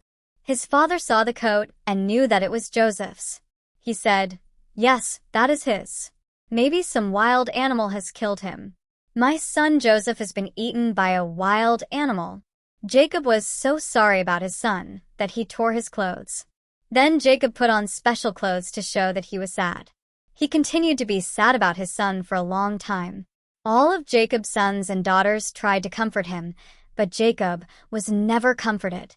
He said, "I will be sad about my son until the day I die." So Jacob continued to mourn his son Joseph. The Midianite traders later sold Joseph in Egypt. They sold him to Potiphar, an officer of the king of Egypt and the captain of his palace guards. Genesis 38. Easy to read version. Judah and Tamar. About that time, Judah left his brothers and went to stay with a man named Hira from the town of Adullam. Judah met a Canaanite girl there and married her. The girl's father was named Shua. The Canaanite girl gave birth to a son and named him Er. Later, she gave birth to another son and named him Onan. Then she had another son named Shelah. Judah lived in Kezib when his third son was born. Judah chose a woman named Tamar to be the wife of his first son Er. But Er did many bad things. The Lord was not happy with him, so the Lord killed him. Then Judah said to Er's brother Onan, "Go and sleep with your dead brother's wife. Become like a husband to her. If children are born, they will belong to your brother Er." Onan knew that the children from this union would not belong to him. He had sexual relations with Tamar, but he did not allow himself to stay inside her. This made the Lord angry. So he killed Onan also. Then Judah said to his daughter-in-law Tamar, "Go back to your father's house. Stay there and don't marry until my young son Shelah grows up." Judah was afraid that Shelah would also be killed like his brothers.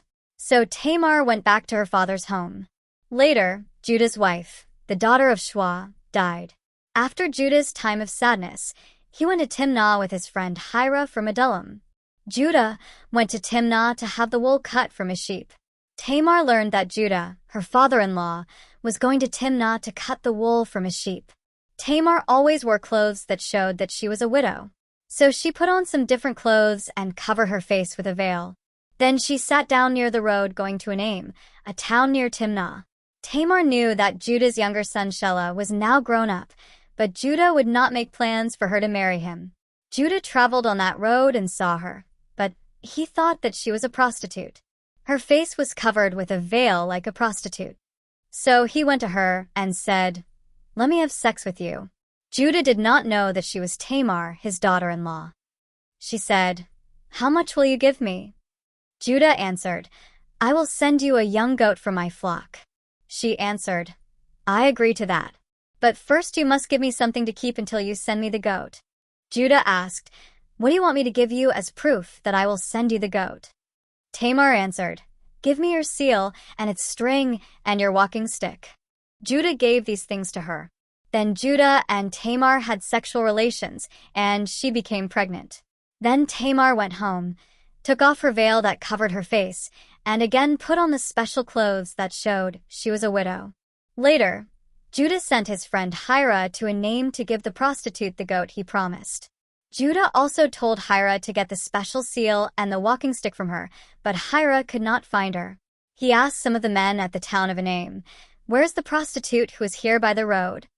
The men answered, "There has never been a prostitute here." So Judah's friend went back to Judah and said, "I could not find the woman." The men who live in that place said that there was never a prostitute there. So Judah said, "Let her keep the things. I don't want people to laugh at us. I tried to give her the goat, but we could not find her. That is enough." Tamar is pregnant. About 3 months later, someone told Judah, "Your daughter-in-law Tamar sinned like a prostitute, and now she is pregnant." Then Judah said, "Take her out and burn her." The men went to Tamar to kill her, but she sent a message to her father-in-law that said, "The man who made me pregnant is the man who owns these things. Look at them. Whose are they?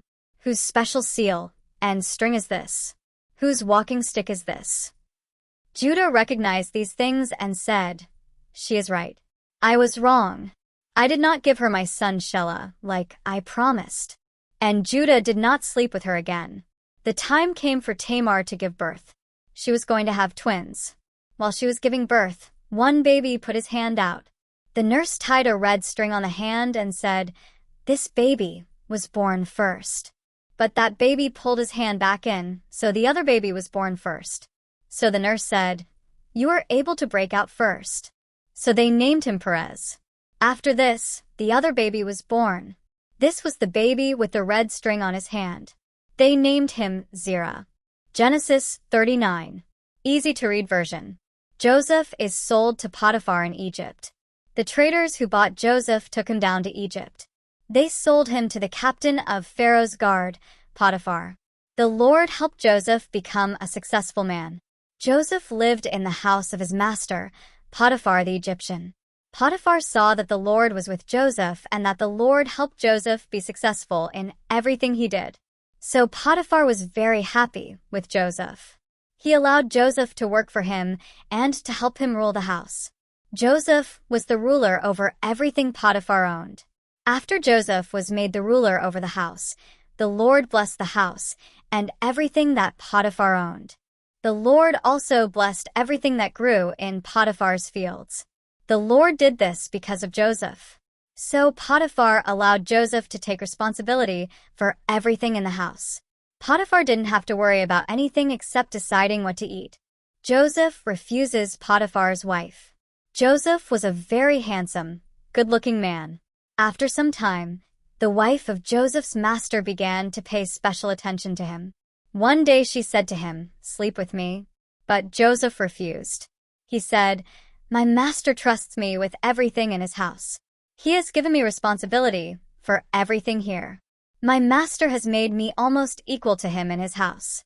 I cannot sleep with his wife. That is wrong. It is a sin against God." The woman talked with Joseph every day, but he refused to sleep with her. One day Joseph went into the house to do his work. He was the only man in the house at the time. His master's wife grabbed his coat and said to him, "Come to bed with me." But Joseph ran out of the house so fast that he left his coat in her hand. The woman saw that Joseph had left his coat in her hand and had run out of the house. She called to the men outside and said, "Look, this Hebrew slave was brought here to make fun of us. He came in and tried to attack me, but I screamed. My scream scared him and he ran away, but he left his coat with me." Then she kept his coat until her husband, Joseph's master, came home. She told her husband the same story. She said, "This Hebrew slave you brought here tried to attack me, but when he came near me, I screamed. He ran away, but he left his coat." Joseph's master listened to what his wife said, and he became very angry. So Potiphar put Joseph into the prison where the king's enemies were held, and that is where Joseph remained. Joseph in prison. The Lord was with Joseph and continued to show his kindness to him, so the commander of the prison guards began to like Joseph. The commander of the guards put Joseph in charge of all the prisoners. Joseph was their leader, but he still did the same work they did. The commander of the guards trusted Joseph with everything that was in the prison. This happened because the Lord was with Joseph. The Lord helped Joseph be successful in everything he did. Genesis 40. Easy to read version. Joseph explains 2 dreams. Later, 2 of Pharaoh's servants did something wrong to Pharaoh. These servants were the baker and the man who served wine to Pharaoh. Pharaoh became angry with his baker and wine server, so he put them in the same prison as Joseph. Potiphar, the commander of Pharaoh's guards, was in charge of this prison. The commander put the 2 prisoners under Joseph's care. The 2 men continued to stay in prison for some time. One night, both of the prisoners had a dream. The baker and the wine server each had his own dream, and each dream had its own meaning. Joseph went to them the next morning and saw that the 2 men were worried. He asked them, "Why do you look so worried today?" The 2 men answered, "We both had dreams last night, but we don't understand what we dreamed. There is no one to explain the dreams to us." Joseph said to them, "God is the only one who can understand and explain dreams. So I beg you, tell me your dreams." The wine server's dream. So the wine server told Joseph his dream. The server said, "I dreamed I saw a vine. On the vine there were 3 branches. I watched the branches grow flowers and then become grapes. I was holding Pharaoh's cup, so I took the grapes and squeezed the juice into the cup. Then I gave the cup to Pharaoh." Then Joseph said, "I will explain the dream to you. The 3 branches mean 3 days. Before the end of 3 days, Pharaoh will forgive you and allow you to go back to your work. You will do the same work for Pharaoh as you did before. But when you are free, remember me. Be good to me and help me. Tell Pharaoh about me so that I can get out of this prison. I was kidnapped and taken from the land of my people, the Hebrews. I have done nothing wrong. I should not be in prison." The baker's dream. The baker saw that the other servant's dream was good, so he said to Joseph, "I also had a dream. I dreamed there were 3 baskets of bread on my head. In the top basket there were all kinds of baked food for the king, but birds were eating this food." Joseph answered, "I will tell you what the dream means. The 3 baskets mean 3 days. Before the end of 3 days, the king will take you out of this prison and cut off your head. He will hang your body on a pole, and the birds will eat it." Joseph is forgotten. 3 days later, it was Pharaoh's birthday. He gave a party for all his servants. At the party, Pharaoh allowed the wine server and the baker to leave the prison. He freed the wine server and gave him his job back, and once again the wine server put a cup of wine in Pharaoh's hand. But Pharaoh hanged the baker, and everything happened the way Joseph said it would. But the wine server did not remember to help Joseph. He said nothing about him to Pharaoh. The wine server forgot about Joseph. Genesis 41. Easy to read version. Pharaoh's dreams. 2 years later, Pharaoh dreamed that he was standing by the Nile River. In the dream, 7 cows came out of the river and stood there eating grass. They were healthy, good-looking cows. Then 7 more cows came out of the river and stood on the bank of the river by the healthy cows. But these cows were thin and looked sick. The 7 sick cows ate the 7 healthy cows. Then Pharaoh woke up. Pharaoh went back to sleep and began dreaming again. This time he dreamed that he saw 7 heads of grain growing on one plant. They were healthy and full of grain. Then he saw 7 more heads of grain sprouting, but they were thin and scorched by the hot wind. The thin heads of grain ate the 7 good heads of grain. Then Pharaoh woke up again and realized it was only a dream. The next morning Pharaoh was worried about these dreams, so he sent for all the magicians and wise men of Egypt. Pharaoh told these men the dreams, but none of them could explain the dreams. The servant tells Pharaoh about Joseph. Then the wine servant remembered Joseph and said to Pharaoh, "I remember something that happened to me. You were angry with the baker and me, and you put us in prison. Then one night, he and I had a dream. Each dream had a different meaning. There was a young Hebrew man in prison with us. He was a servant of the commander of the guards. We told him our dreams, and he explained them to us. He told us the meaning of each dream, and what he said came true. He said I would be free and have my old job back, and it happened. He also said the baker would die, and it happened. Joseph is called to explain the dreams. So Pharaoh called Joseph from the prison. The guards quickly got Joseph out of prison. Joseph shaved, put on some clean clothes, and went to see Pharaoh. Pharaoh said to Joseph, "I had a dream, and no one can explain it for me. I heard that you can explain dreams when someone tells you about them." Joseph answered, "I cannot, but God can explain the dream for you, Pharaoh." Then Pharaoh said to Joseph, "In my dream, I was standing by the Nile River. 7 cows came up out of the river and stood there eating the grass. They were healthy, good-looking cows. Then I saw 7 more cows come up out of the river after them, but these cows were thin and looked sick. They were the worst cows I had ever seen anywhere in Egypt. The thin, sick cows ate the first healthy cows, but they still looked thin and sick. You couldn't even tell they had eaten the healthy cows. They looked as thin and sick as they did in the beginning. Then I woke up.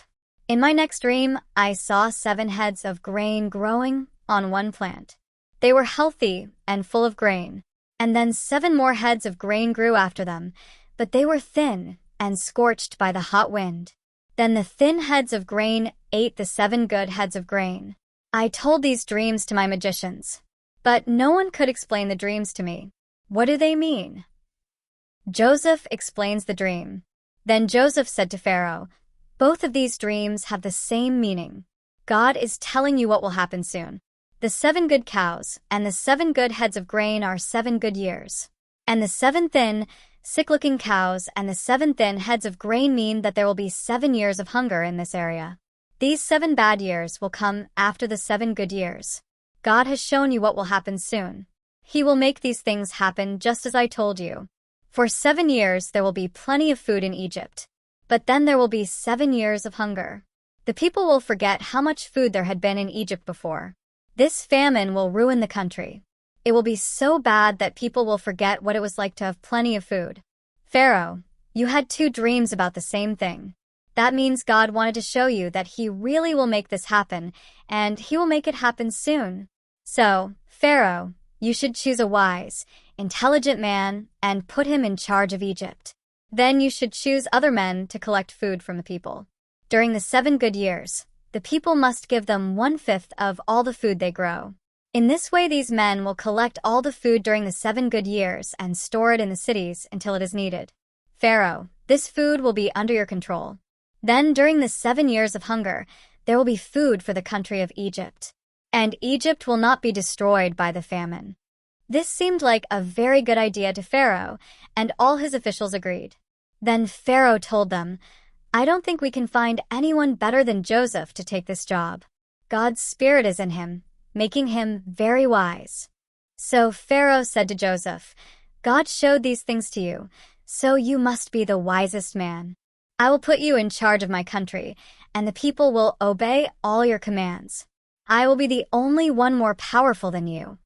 Pharaoh said to Joseph, "I now make you governor over all of Egypt." Then Pharaoh gave his special ring to Joseph. The royal seal was on this ring. Pharaoh also gave Joseph a fine linen robe and put a gold chain around his neck. Then he told Joseph to ride in his 2nd chariot. Pharaoh's officials said, "Let him be the governor over the whole land of Egypt." Then Pharaoh said to him, "I am Pharaoh, the king over everyone in Egypt, but no one else in Egypt can lift a hand or move a foot unless you say he can." Then Pharaoh gave Joseph another name, Zaphanath-Paneah. He also gave Joseph a wife named Asenath. She was the daughter of Potipharah, a priest in the city of On. So Joseph became the governor over the whole country of Egypt. Joseph was 30 years old when he began serving the king of Egypt. He traveled throughout the country of Egypt. During the 7 good years, the crops in Egypt grew very well. Joseph saved the food in Egypt during those 7 years and stored the food in the cities. In every city, he stored grain that grew in the fields around the city. Joseph stored so much grain that it was like the sands of the sea. He stored so much grain that it could not be measured. Joseph's wife, Asenath, was the daughter of Potipharah, the priest in the city of On. Before the 1st year of hunger came, Joseph and Asenath had 2 sons. Joseph named the first son Manasseh. He was given this name because Joseph said, "God made me forget all my hard work and everything back home in my father's house." Joseph named the second son Ephraim. Joseph gave him this name because he said, "I had great troubles, but God has made me successful in everything." The famine begins. For 7 years, people had all the food they needed, but those years ended. Then the 7 years of hunger began, just as Joseph had said. No food grew anywhere in any of the countries in that area. But in Egypt, people had plenty to eat because Joseph had stored the grain. The famine began, and the people cried to Pharaoh for food. Pharaoh said to the Egyptian people, "Go ask Joseph what to do." There was famine everywhere, so Joseph gave the people grain from the warehouses. He sold the stored grain to the people of Egypt. The famine was bad in Egypt, but the famine was bad everywhere. So people from the countries around Egypt had to come to Joseph in Egypt to buy grain. Genesis 42. Easy to read version. The dreams come true. During the famine in Canaan, Jacob learned that there was grain in Egypt. So he said to his sons, "Why are you sitting here doing nothing? I have heard that there is grain for sale in Egypt. Go there and buy grain for us so that we will live and not die." So 10 of Joseph's brothers went to Egypt to buy grain. Jacob did not send Benjamin. Benjamin was Joseph's only full brother. Jacob was afraid that something bad might happen to Benjamin. The famine was very bad in Canaan, so there were many people from Canaan who went to Egypt to buy grain. Among them were the sons of Israel. Joseph was the governor of Egypt at the time. He was the one who checked the sale of grain to people who came to Egypt to buy it. Joseph's brothers came to him and bowed before him. Joseph saw his brothers and recognized them, but he acted like he didn't know them. He was rude when he spoke to them. He said, "Where do you come from?" The brothers answered, "We have come from the land of Canaan to buy food." Joseph recognized his brothers, but they did not know who he was. Then Joseph remembered the dreams that he had dreamed about his brothers. Joseph said to his brothers, "You have not come to buy food. You are spies. You came to learn where we are weak." But the brothers said to him, "No, sir, we come as your servants. We have come only to buy food. We are all brothers. We all have the same father. We are honest men.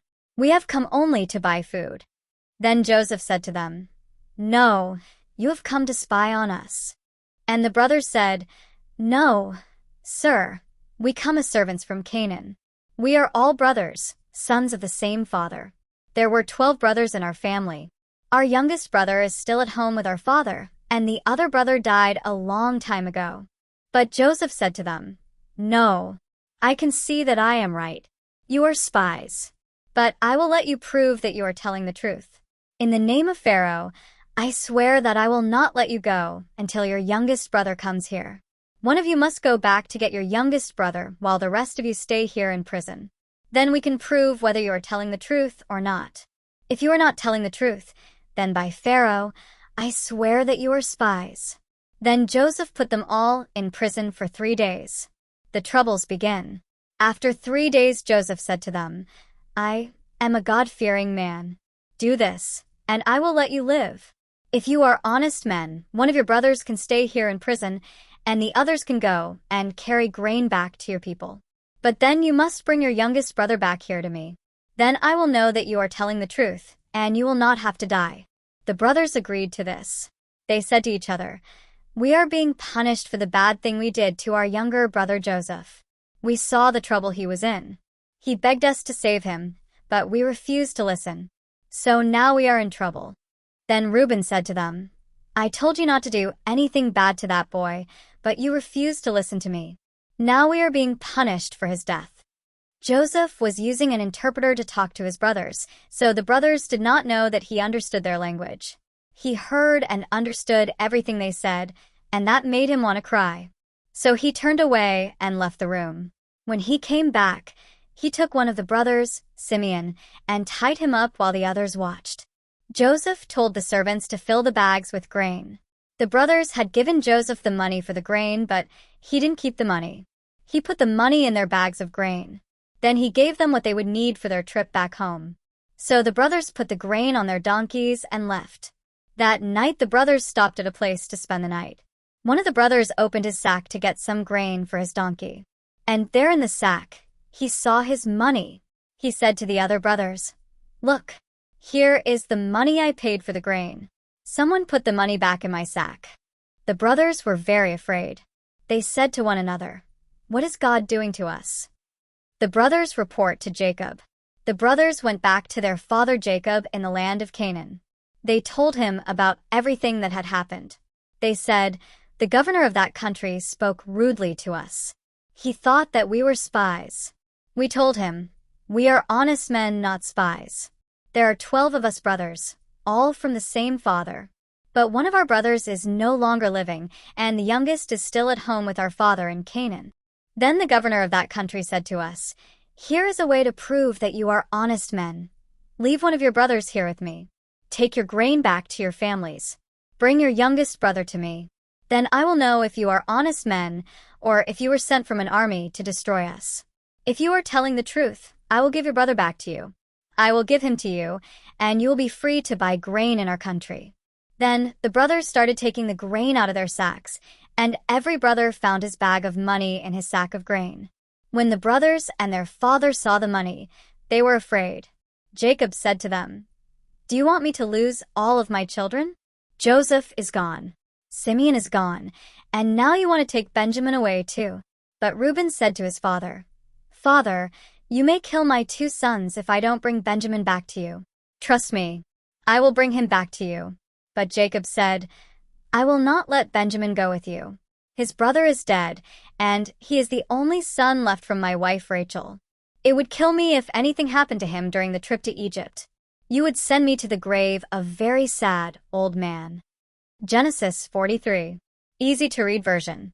Jacob lets Benjamin go to Egypt. The famine was very bad in that country. The people ate all the grain they had brought from Egypt. When that grain was gone, Jacob said to his sons, "Go to Egypt and buy some more grain for us to eat." But Judah said to Jacob, "But the governor of that country warned us. He said, 'If you don't bring your brother back to me, I will refuse to talk to you. If you send Benjamin with us, we will go down and buy grain. But if you refuse to send Benjamin, we will not go.' The man warned us to not come back without him." Israel said, "Why did you tell him you had another brother? Why did you do such a bad thing to me?" The brothers answered, "He asked lots of questions. He wanted to know all about us and about our family. He asked us, 'Is your father still alive? Do you have another brother at home?' We only answered his questions. We didn't know he would ask us to bring our brother to him." Then Judah said to his father Israel, "Let Benjamin go with me. I will take care of him. We have to go to Egypt to get food. If we don't go, we will all die, including our children. I will make sure he is safe. I will be responsible for him. If I don't bring him back to you, you can blame me forever. If you had let us go before, we could have already made 2 trips for food." Then their father Israel said, "If it is really true, take Benjamin with you. But take some gifts to the governor. Take some of the things we have been able to gather in our land. Take him some honey, pistachio nuts, almonds, spices, and myrrh. Take twice as much money with you this time. Take the money that was given back to you after you paid last time. Maybe the governor made a mistake.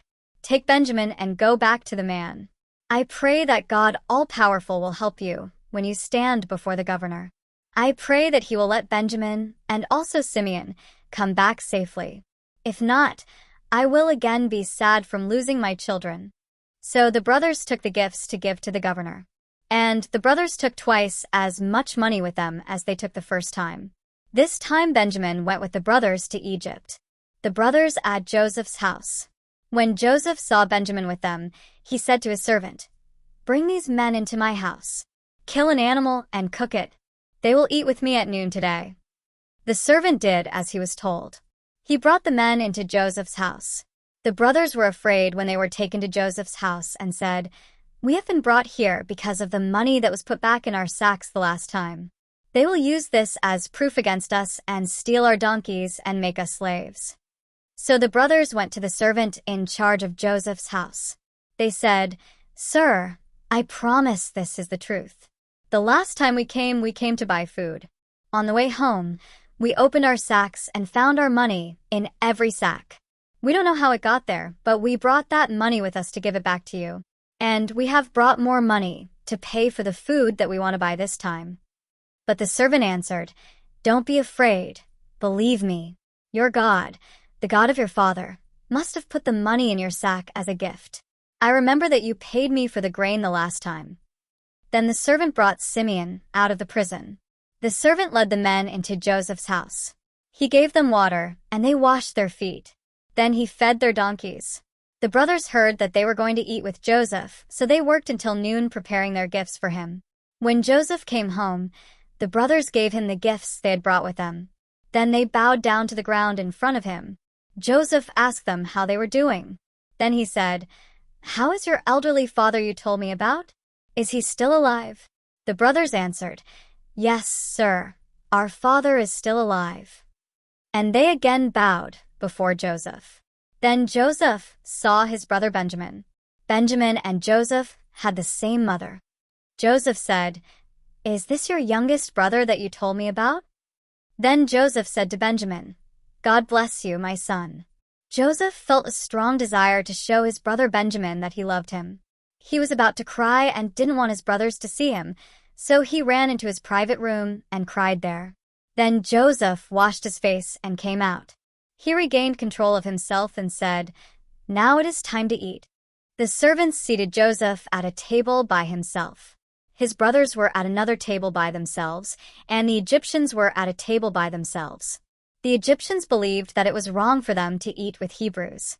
Joseph's brothers were seated at a table facing him. The brothers were looking at each other because, to their surprise, they had been seated in order, from the oldest to the youngest. Servants were taking food from Joseph's table and bringing it to them. But the servants gave Benjamin 5 times more than the others. The brothers continued to eat and drink with Joseph until they were drunk. Genesis 44. Easy to read version. Joseph sets a trap. Then Joseph gave a command to his servant. He said, "Fill the men's sacks with as much grain as they can carry. Then put each man's money into his sack with the grain. Put the youngest brother's money in his sack too, but also put my special silver cup in his sack." So the servant obeyed Joseph. Early the next morning the brothers and their donkeys were sent back to their country. After they had left the city, Joseph said to his servant, "Go and follow the men. Stop them and say to them, 'We were good to you. So why have you been bad to us? Why did you steal my master's silver cup? My master drinks from that cup, and he uses it to learn secret things. What you did was wrong." So the servant obeyed. He rode out to the brothers and stopped them. The servant said to them what Joseph had told him to say. But the brothers said to the servant, "Why does the governor say these things? We wouldn't do anything like that. We brought back the money that we found in our sacks before. So surely we wouldn't steal silver or gold from your master's house. If you find a silver cup in any of our sacks, let that man die. You can kill him, and we will be your slaves." The servant said, "I agree, except that only the man who is found to have the cup will be my slave. The others will be free." The trap is sprung. Benjamin is caught. Then every brother quickly opened his sack on the ground. The servant started looking in the sacks. He started with the oldest brother and ended with the youngest. He found the cup in Benjamin's sack. The brothers were very sad. They tore their clothes to show their sadness. They put their sacks back on the donkeys and went back to the city. When Judah and his brothers went back to Joseph's house, Joseph was still there. The brothers fell to the ground and bowed down before him. Joseph said to them, "Why have you done this? Didn't you know that I have a special way of learning secrets? No one is better at this than I am." Judah said, "Sir, there is nothing we can say. There is no way to explain. There is no way to show that we are not guilty. God has judged us guilty for something else we have done. So all of us, even Benjamin, will be your slaves." But Joseph said, "I will not make you all slaves. Only the man who stole the cup will be my slave. You others can go in peace to your father." Judah pleads for Benjamin. Then Judah went to Joseph and said, "Sir, please let me speak plainly with you. Please don't be angry with me. I know that you are like Pharaoh himself. When we were here before, you asked us, 'Do you have a father or a brother?' And we answered you, 'We have a father, he is an old man. And we have a younger brother. Our father loves him, because he was born while our father was old. This youngest son's brother is dead, so he is the only son who is left from that mother. Our father loves him very much.' Then you said to us, 'Bring that brother to me. I want to see him.' And we said to you, 'That young boy cannot come. He cannot leave his father. If his father loses him, his father will be so sad that he will die.' But you said to us, 'You must bring your youngest brother, or I will not sell you grain again.' So we went back to our father and told him what you said. Later, our father said, 'Go back and buy us some more food.' We said to our father, 'We cannot go without our youngest brother.' The governor said he will not sell us grain again until he sees our youngest brother. Then my father said to us, 'You know that my wife Rachel gave me 2 sons.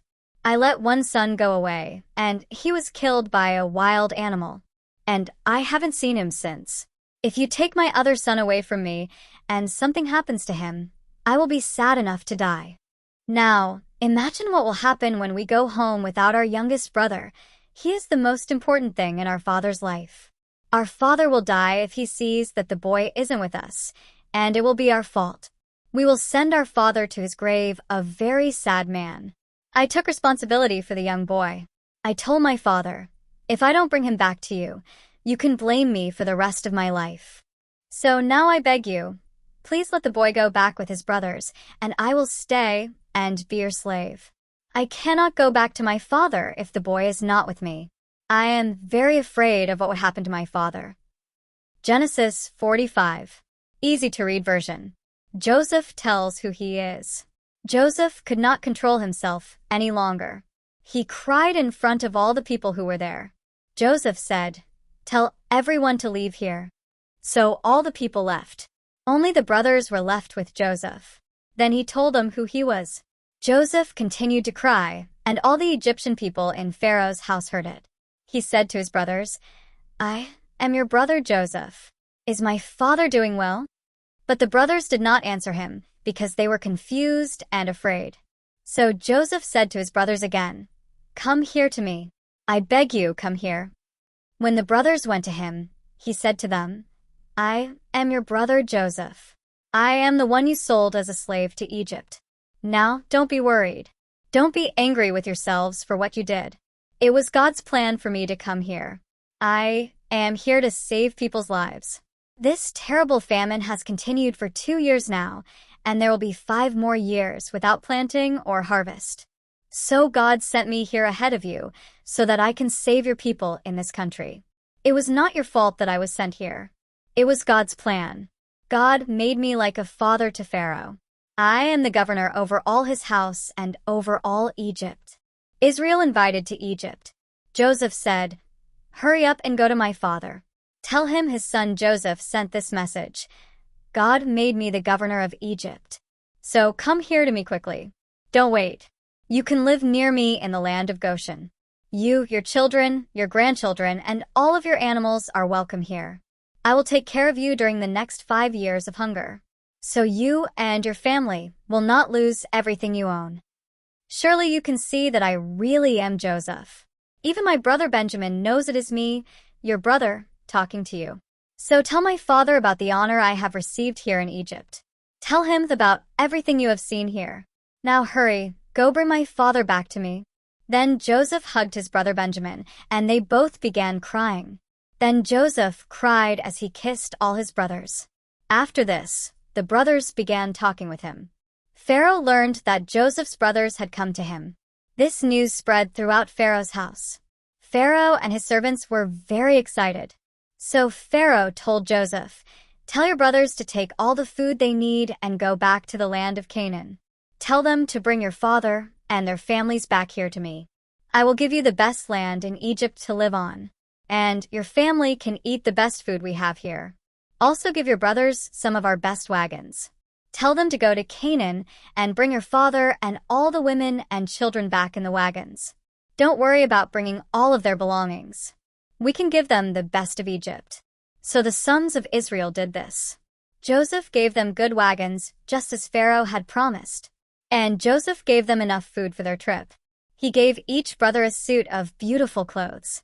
But to Benjamin he gave 5 suits of beautiful clothes and 300 pieces of silver. Joseph also sent gifts to his father. He sent 10 donkeys with bags full of many good things from Egypt. And he sent 10 female donkeys loaded with grain, bread, and other food for his father on his trip back. Then Joseph told his brothers to go.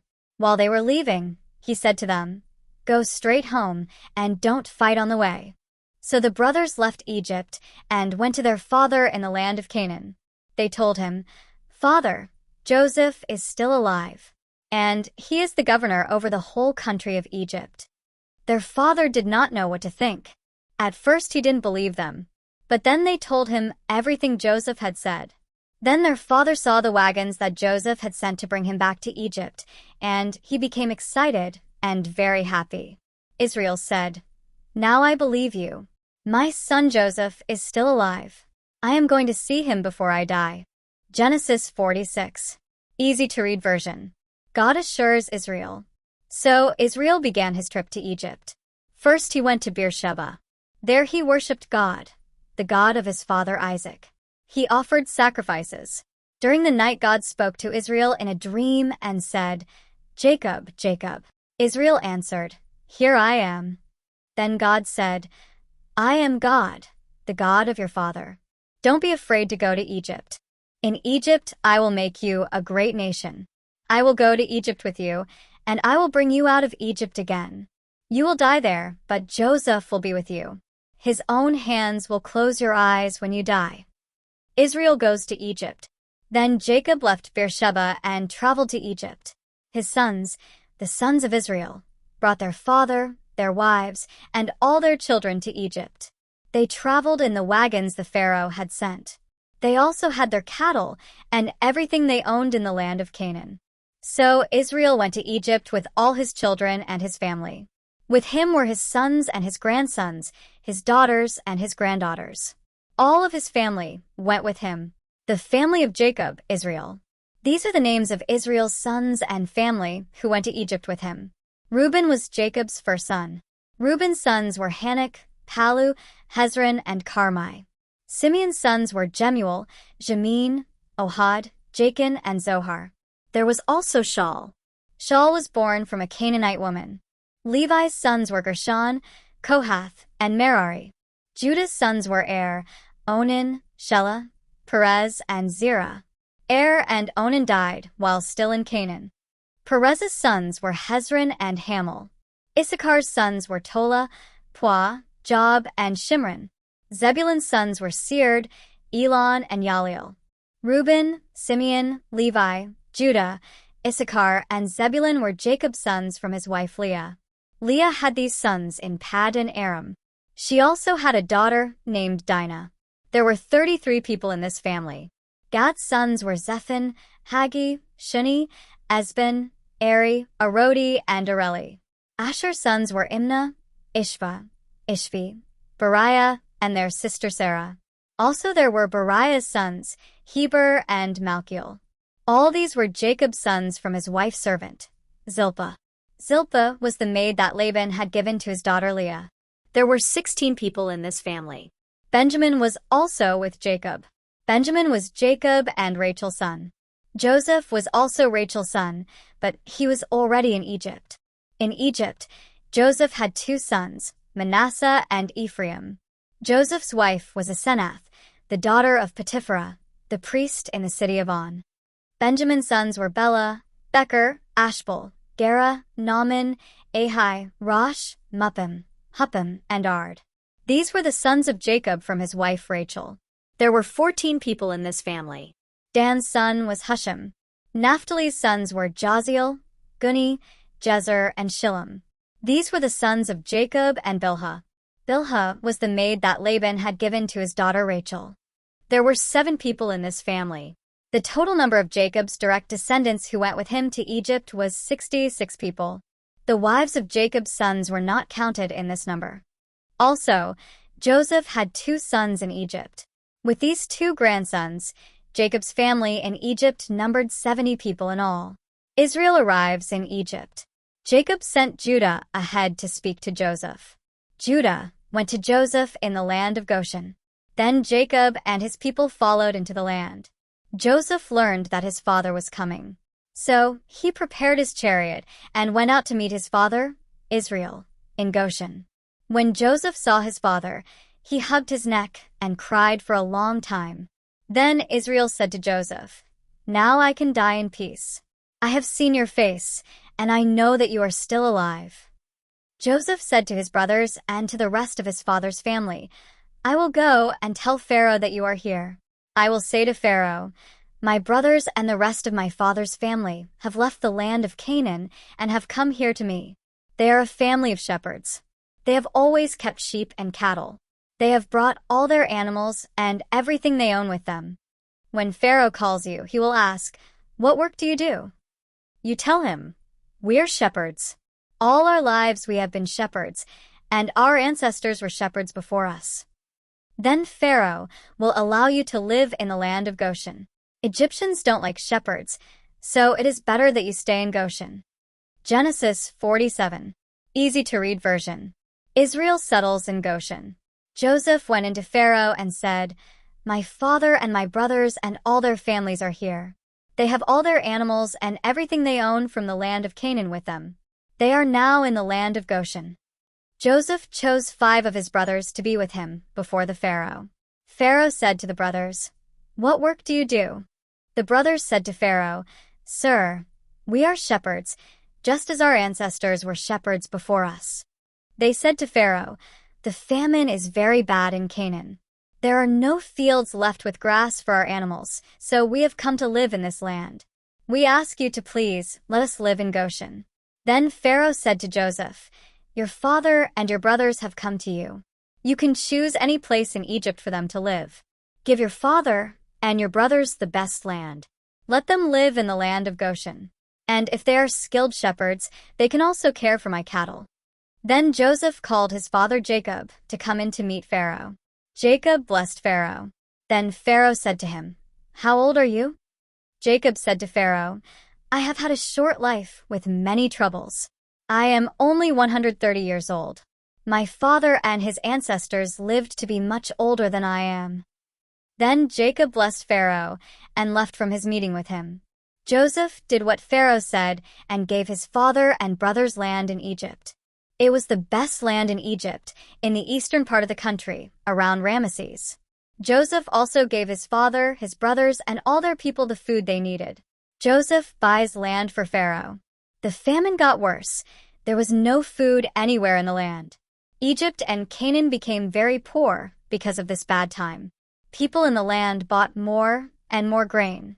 Joseph saved the money and brought it to Pharaoh's house. After some time, the people in Egypt and Canaan had no money left. They had spent all their money to buy grain. So the people of Egypt went to Joseph and said, "Please give us food. Our money is gone. If we don't eat, we will die while you are watching." But Joseph answered, "Give me your cattle, and I will give you food." So the people used their cattle and horses and all their other animals to buy food. And that year, Joseph gave them food and took their animals. But the next year the people had no animals and nothing to buy food with. So they went to Joseph and said, "You know that we have no money left, and all our animals belong to you. So we have nothing left, only what you see, our bodies and our land. Surely we will die while you are watching. But if you give us food, we will give Pharaoh our land, and we will be his slaves. Give us seed so that we can plant. Then we will live and not die, and the land will grow food for us again." So Joseph bought all the land in Egypt for Pharaoh. All the people in Egypt sold Joseph their fields. They did this because they were very hungry. And everywhere in Egypt all the people became Pharaoh's slaves. The only land Joseph didn't buy was the land that the priests owned. The priests didn't need to sell their land because Pharaoh paid them for their work. So they used this money to buy food to eat. Joseph said to the people, "Now I have bought you and your land for Pharaoh. So I will give you seed, and you can plant your fields. At harvest time, you must give 1/5 of your crops to Pharaoh. You can keep 4/5 for yourselves. You can use the seed you keep for food and planting the next year. Now you can feed your families and your children." The people said, "You have saved our lives. We are happy to be slaves to Pharaoh." So Joseph made a law at that time in the land, and that law continues today. The law says that 1/5 of everything from the land belongs to the Pharaoh, who owns all the land. The only land he does not own is the land of the priests. "Don't bury me in Egypt." Israel stayed in Egypt. He lived in the land of Goshen. His family grew and became very large. They became landowners there and did very well. Jacob lived in Egypt 17 years, so he was 147 years old. The time came when Israel knew he would soon die, so he called his son Joseph to him. He said, "If you love me, put your hand under my leg and make a promise. Promise that you will do what I say and that you will be truthful with me. When I die, don't bury me in Egypt. Bury me in the place where my ancestors are buried. Carry me out of Egypt and bury me in our family grave." Joseph answered, "I promise that I will do what you say." Then Jacob said, "Make a vow to me." And Joseph vowed to him that he would do this. Then Israel laid his head back down on the bed. Genesis 48. Easy to read version. Blessings for Manasseh and Ephraim. Some time later Joseph learned that his father was very sick. So he took his 2 sons, Manasseh and Ephraim, and went to his father. When Joseph arrived, someone told Israel, "Your son Joseph has come to see you." Israel was very weak, but he tried hard and sat up in his bed. Then Israel said to Joseph, "God all-powerful appeared to me at Luz in the land of Canaan. God blessed me there. He said to me, 'I will make you a great family. I will give you many children, and you will be a great people. Your family will own this land forever.' Now you have 2 sons. These 2 sons were born here in the country of Egypt before I came. Your 2 sons, Ephraim and Manasseh, will be like my own sons. They will be like Reuben and Simeon to me. So these 2 boys will be my sons. They will share in everything I own. But if you have other sons, they will be your sons.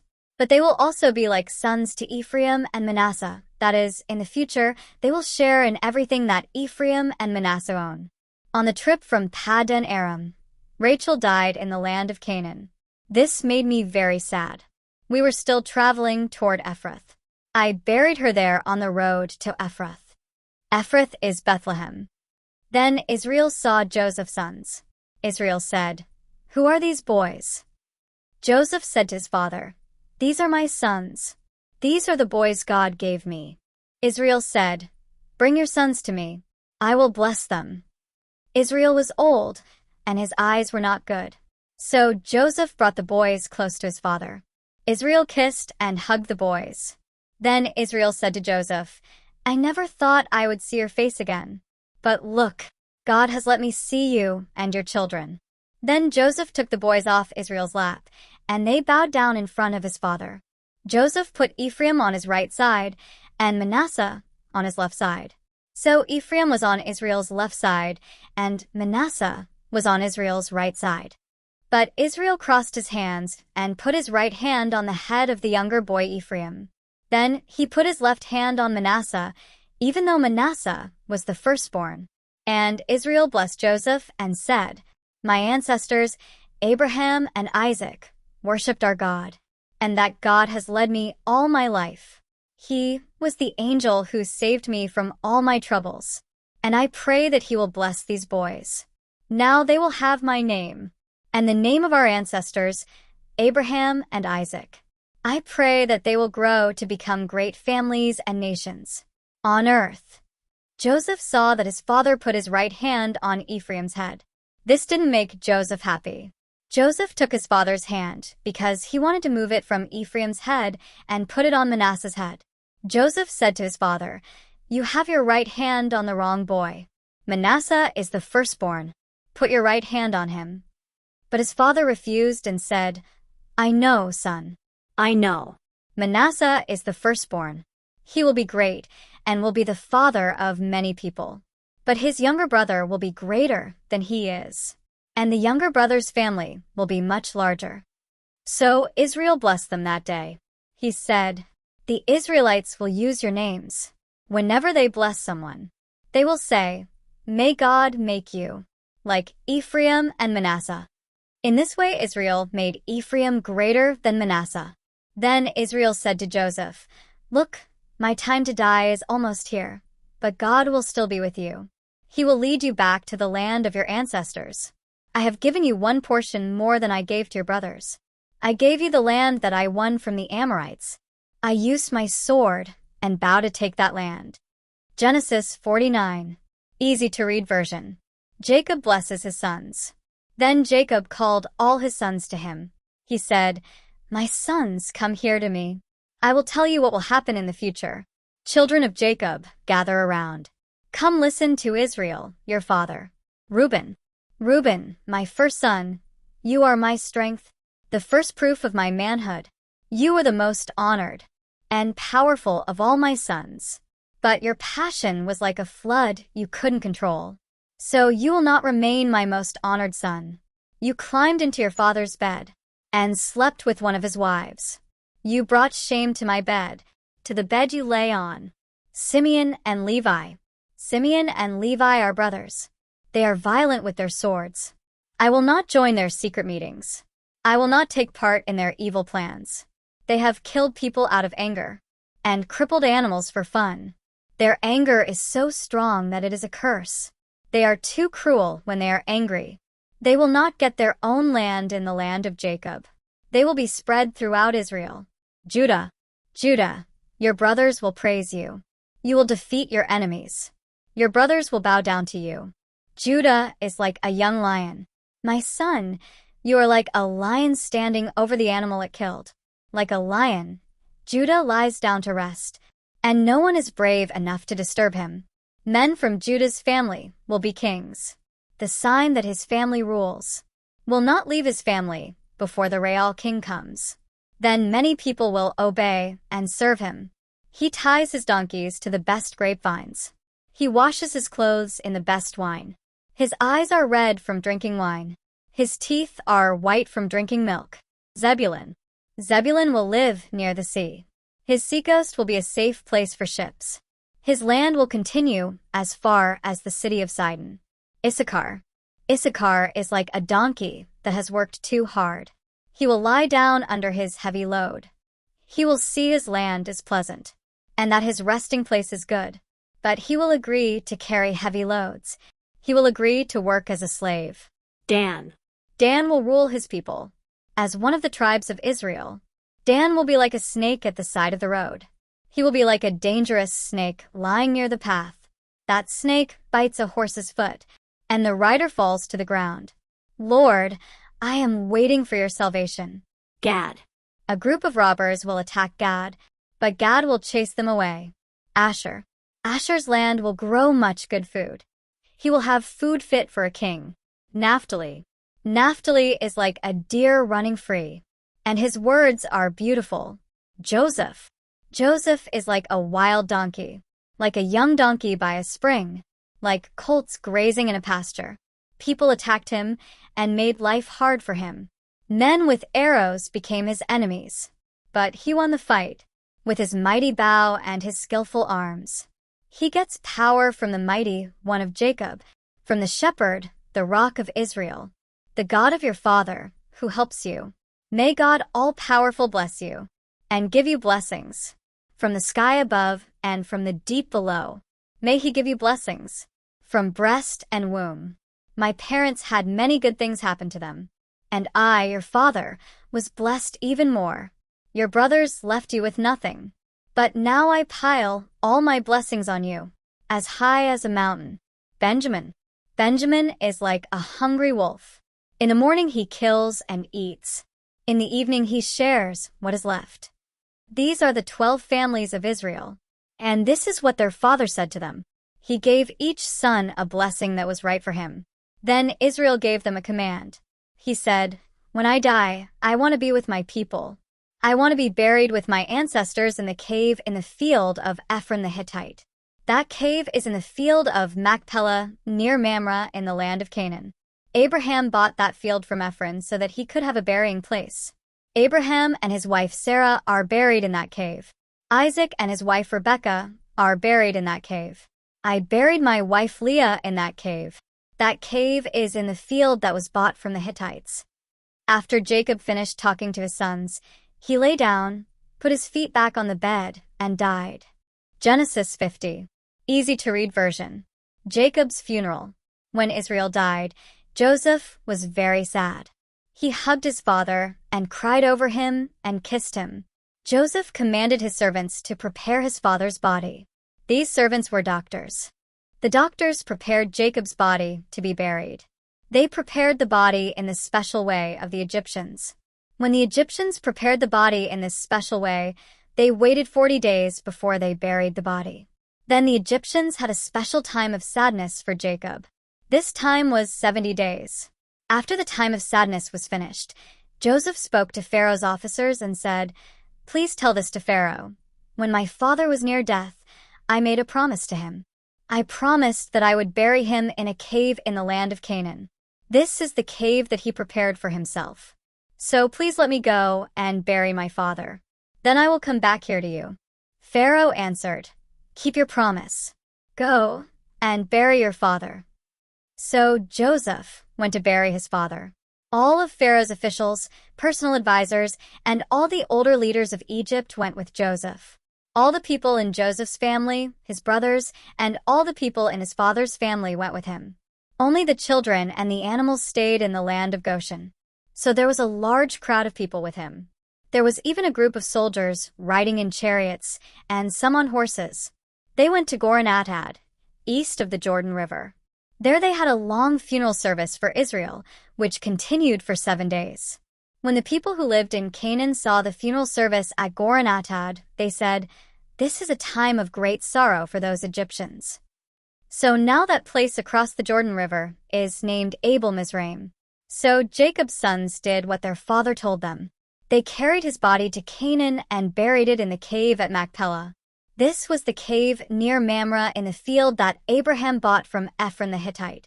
Abraham bought that cave to use as a burial place. After Joseph buried his father, he and everyone in the group with him went back to Egypt. The brothers are still afraid of Joseph. After Jacob died, Joseph's brothers were worried. They were afraid that Joseph would still be mad at them for what they had done years before. They said, "Maybe Joseph still hates us for what we did." So the brothers sent this message to Joseph. "Before your father died, he told us to give you a message. He said, 'Tell Joseph that I beg him to please forgive his brothers for the bad things they did to him.' So now, Joseph, we beg you, please forgive us for the bad things we did to you. We are the servants of God, the God of your father." That message made Joseph very sad, and he cried. His brothers went to him and bowed down in front of him. They said, "We will be your servants." Then Joseph said to them, "Don't be afraid. I am not God. I have no right to punish you. It is true that you planned to do something bad to me, but really, God was planning good things. God's plan was to use me to save the lives of many people. And that is what happened. So don't be afraid. I will take care of you and your children." And so Joseph said kind things to his brothers, and this made them feel better. Joseph continued to live in Egypt with his father's family. He died when he was 110 years old. During Joseph's life, Ephraim had children and grandchildren, and his son Manasseh had a son named Machir. Joseph lived to see Machir's children. The death of Joseph. When Joseph was near death, he said to his brothers, "My time to die is almost here. But I know that God will take care of you and lead you out of this country. God will lead you to the land he promised to give Abraham, Isaac, and Jacob." Then Joseph asked his people to make a promise. Joseph said, "Promise me that you will carry my bones with you when God leads you out of Egypt." Joseph died in Egypt when he was 110 years old. Doctors prepared his body for burial and put the body in a coffin in Egypt. This is the end of the book of Genesis. Thanks for listening.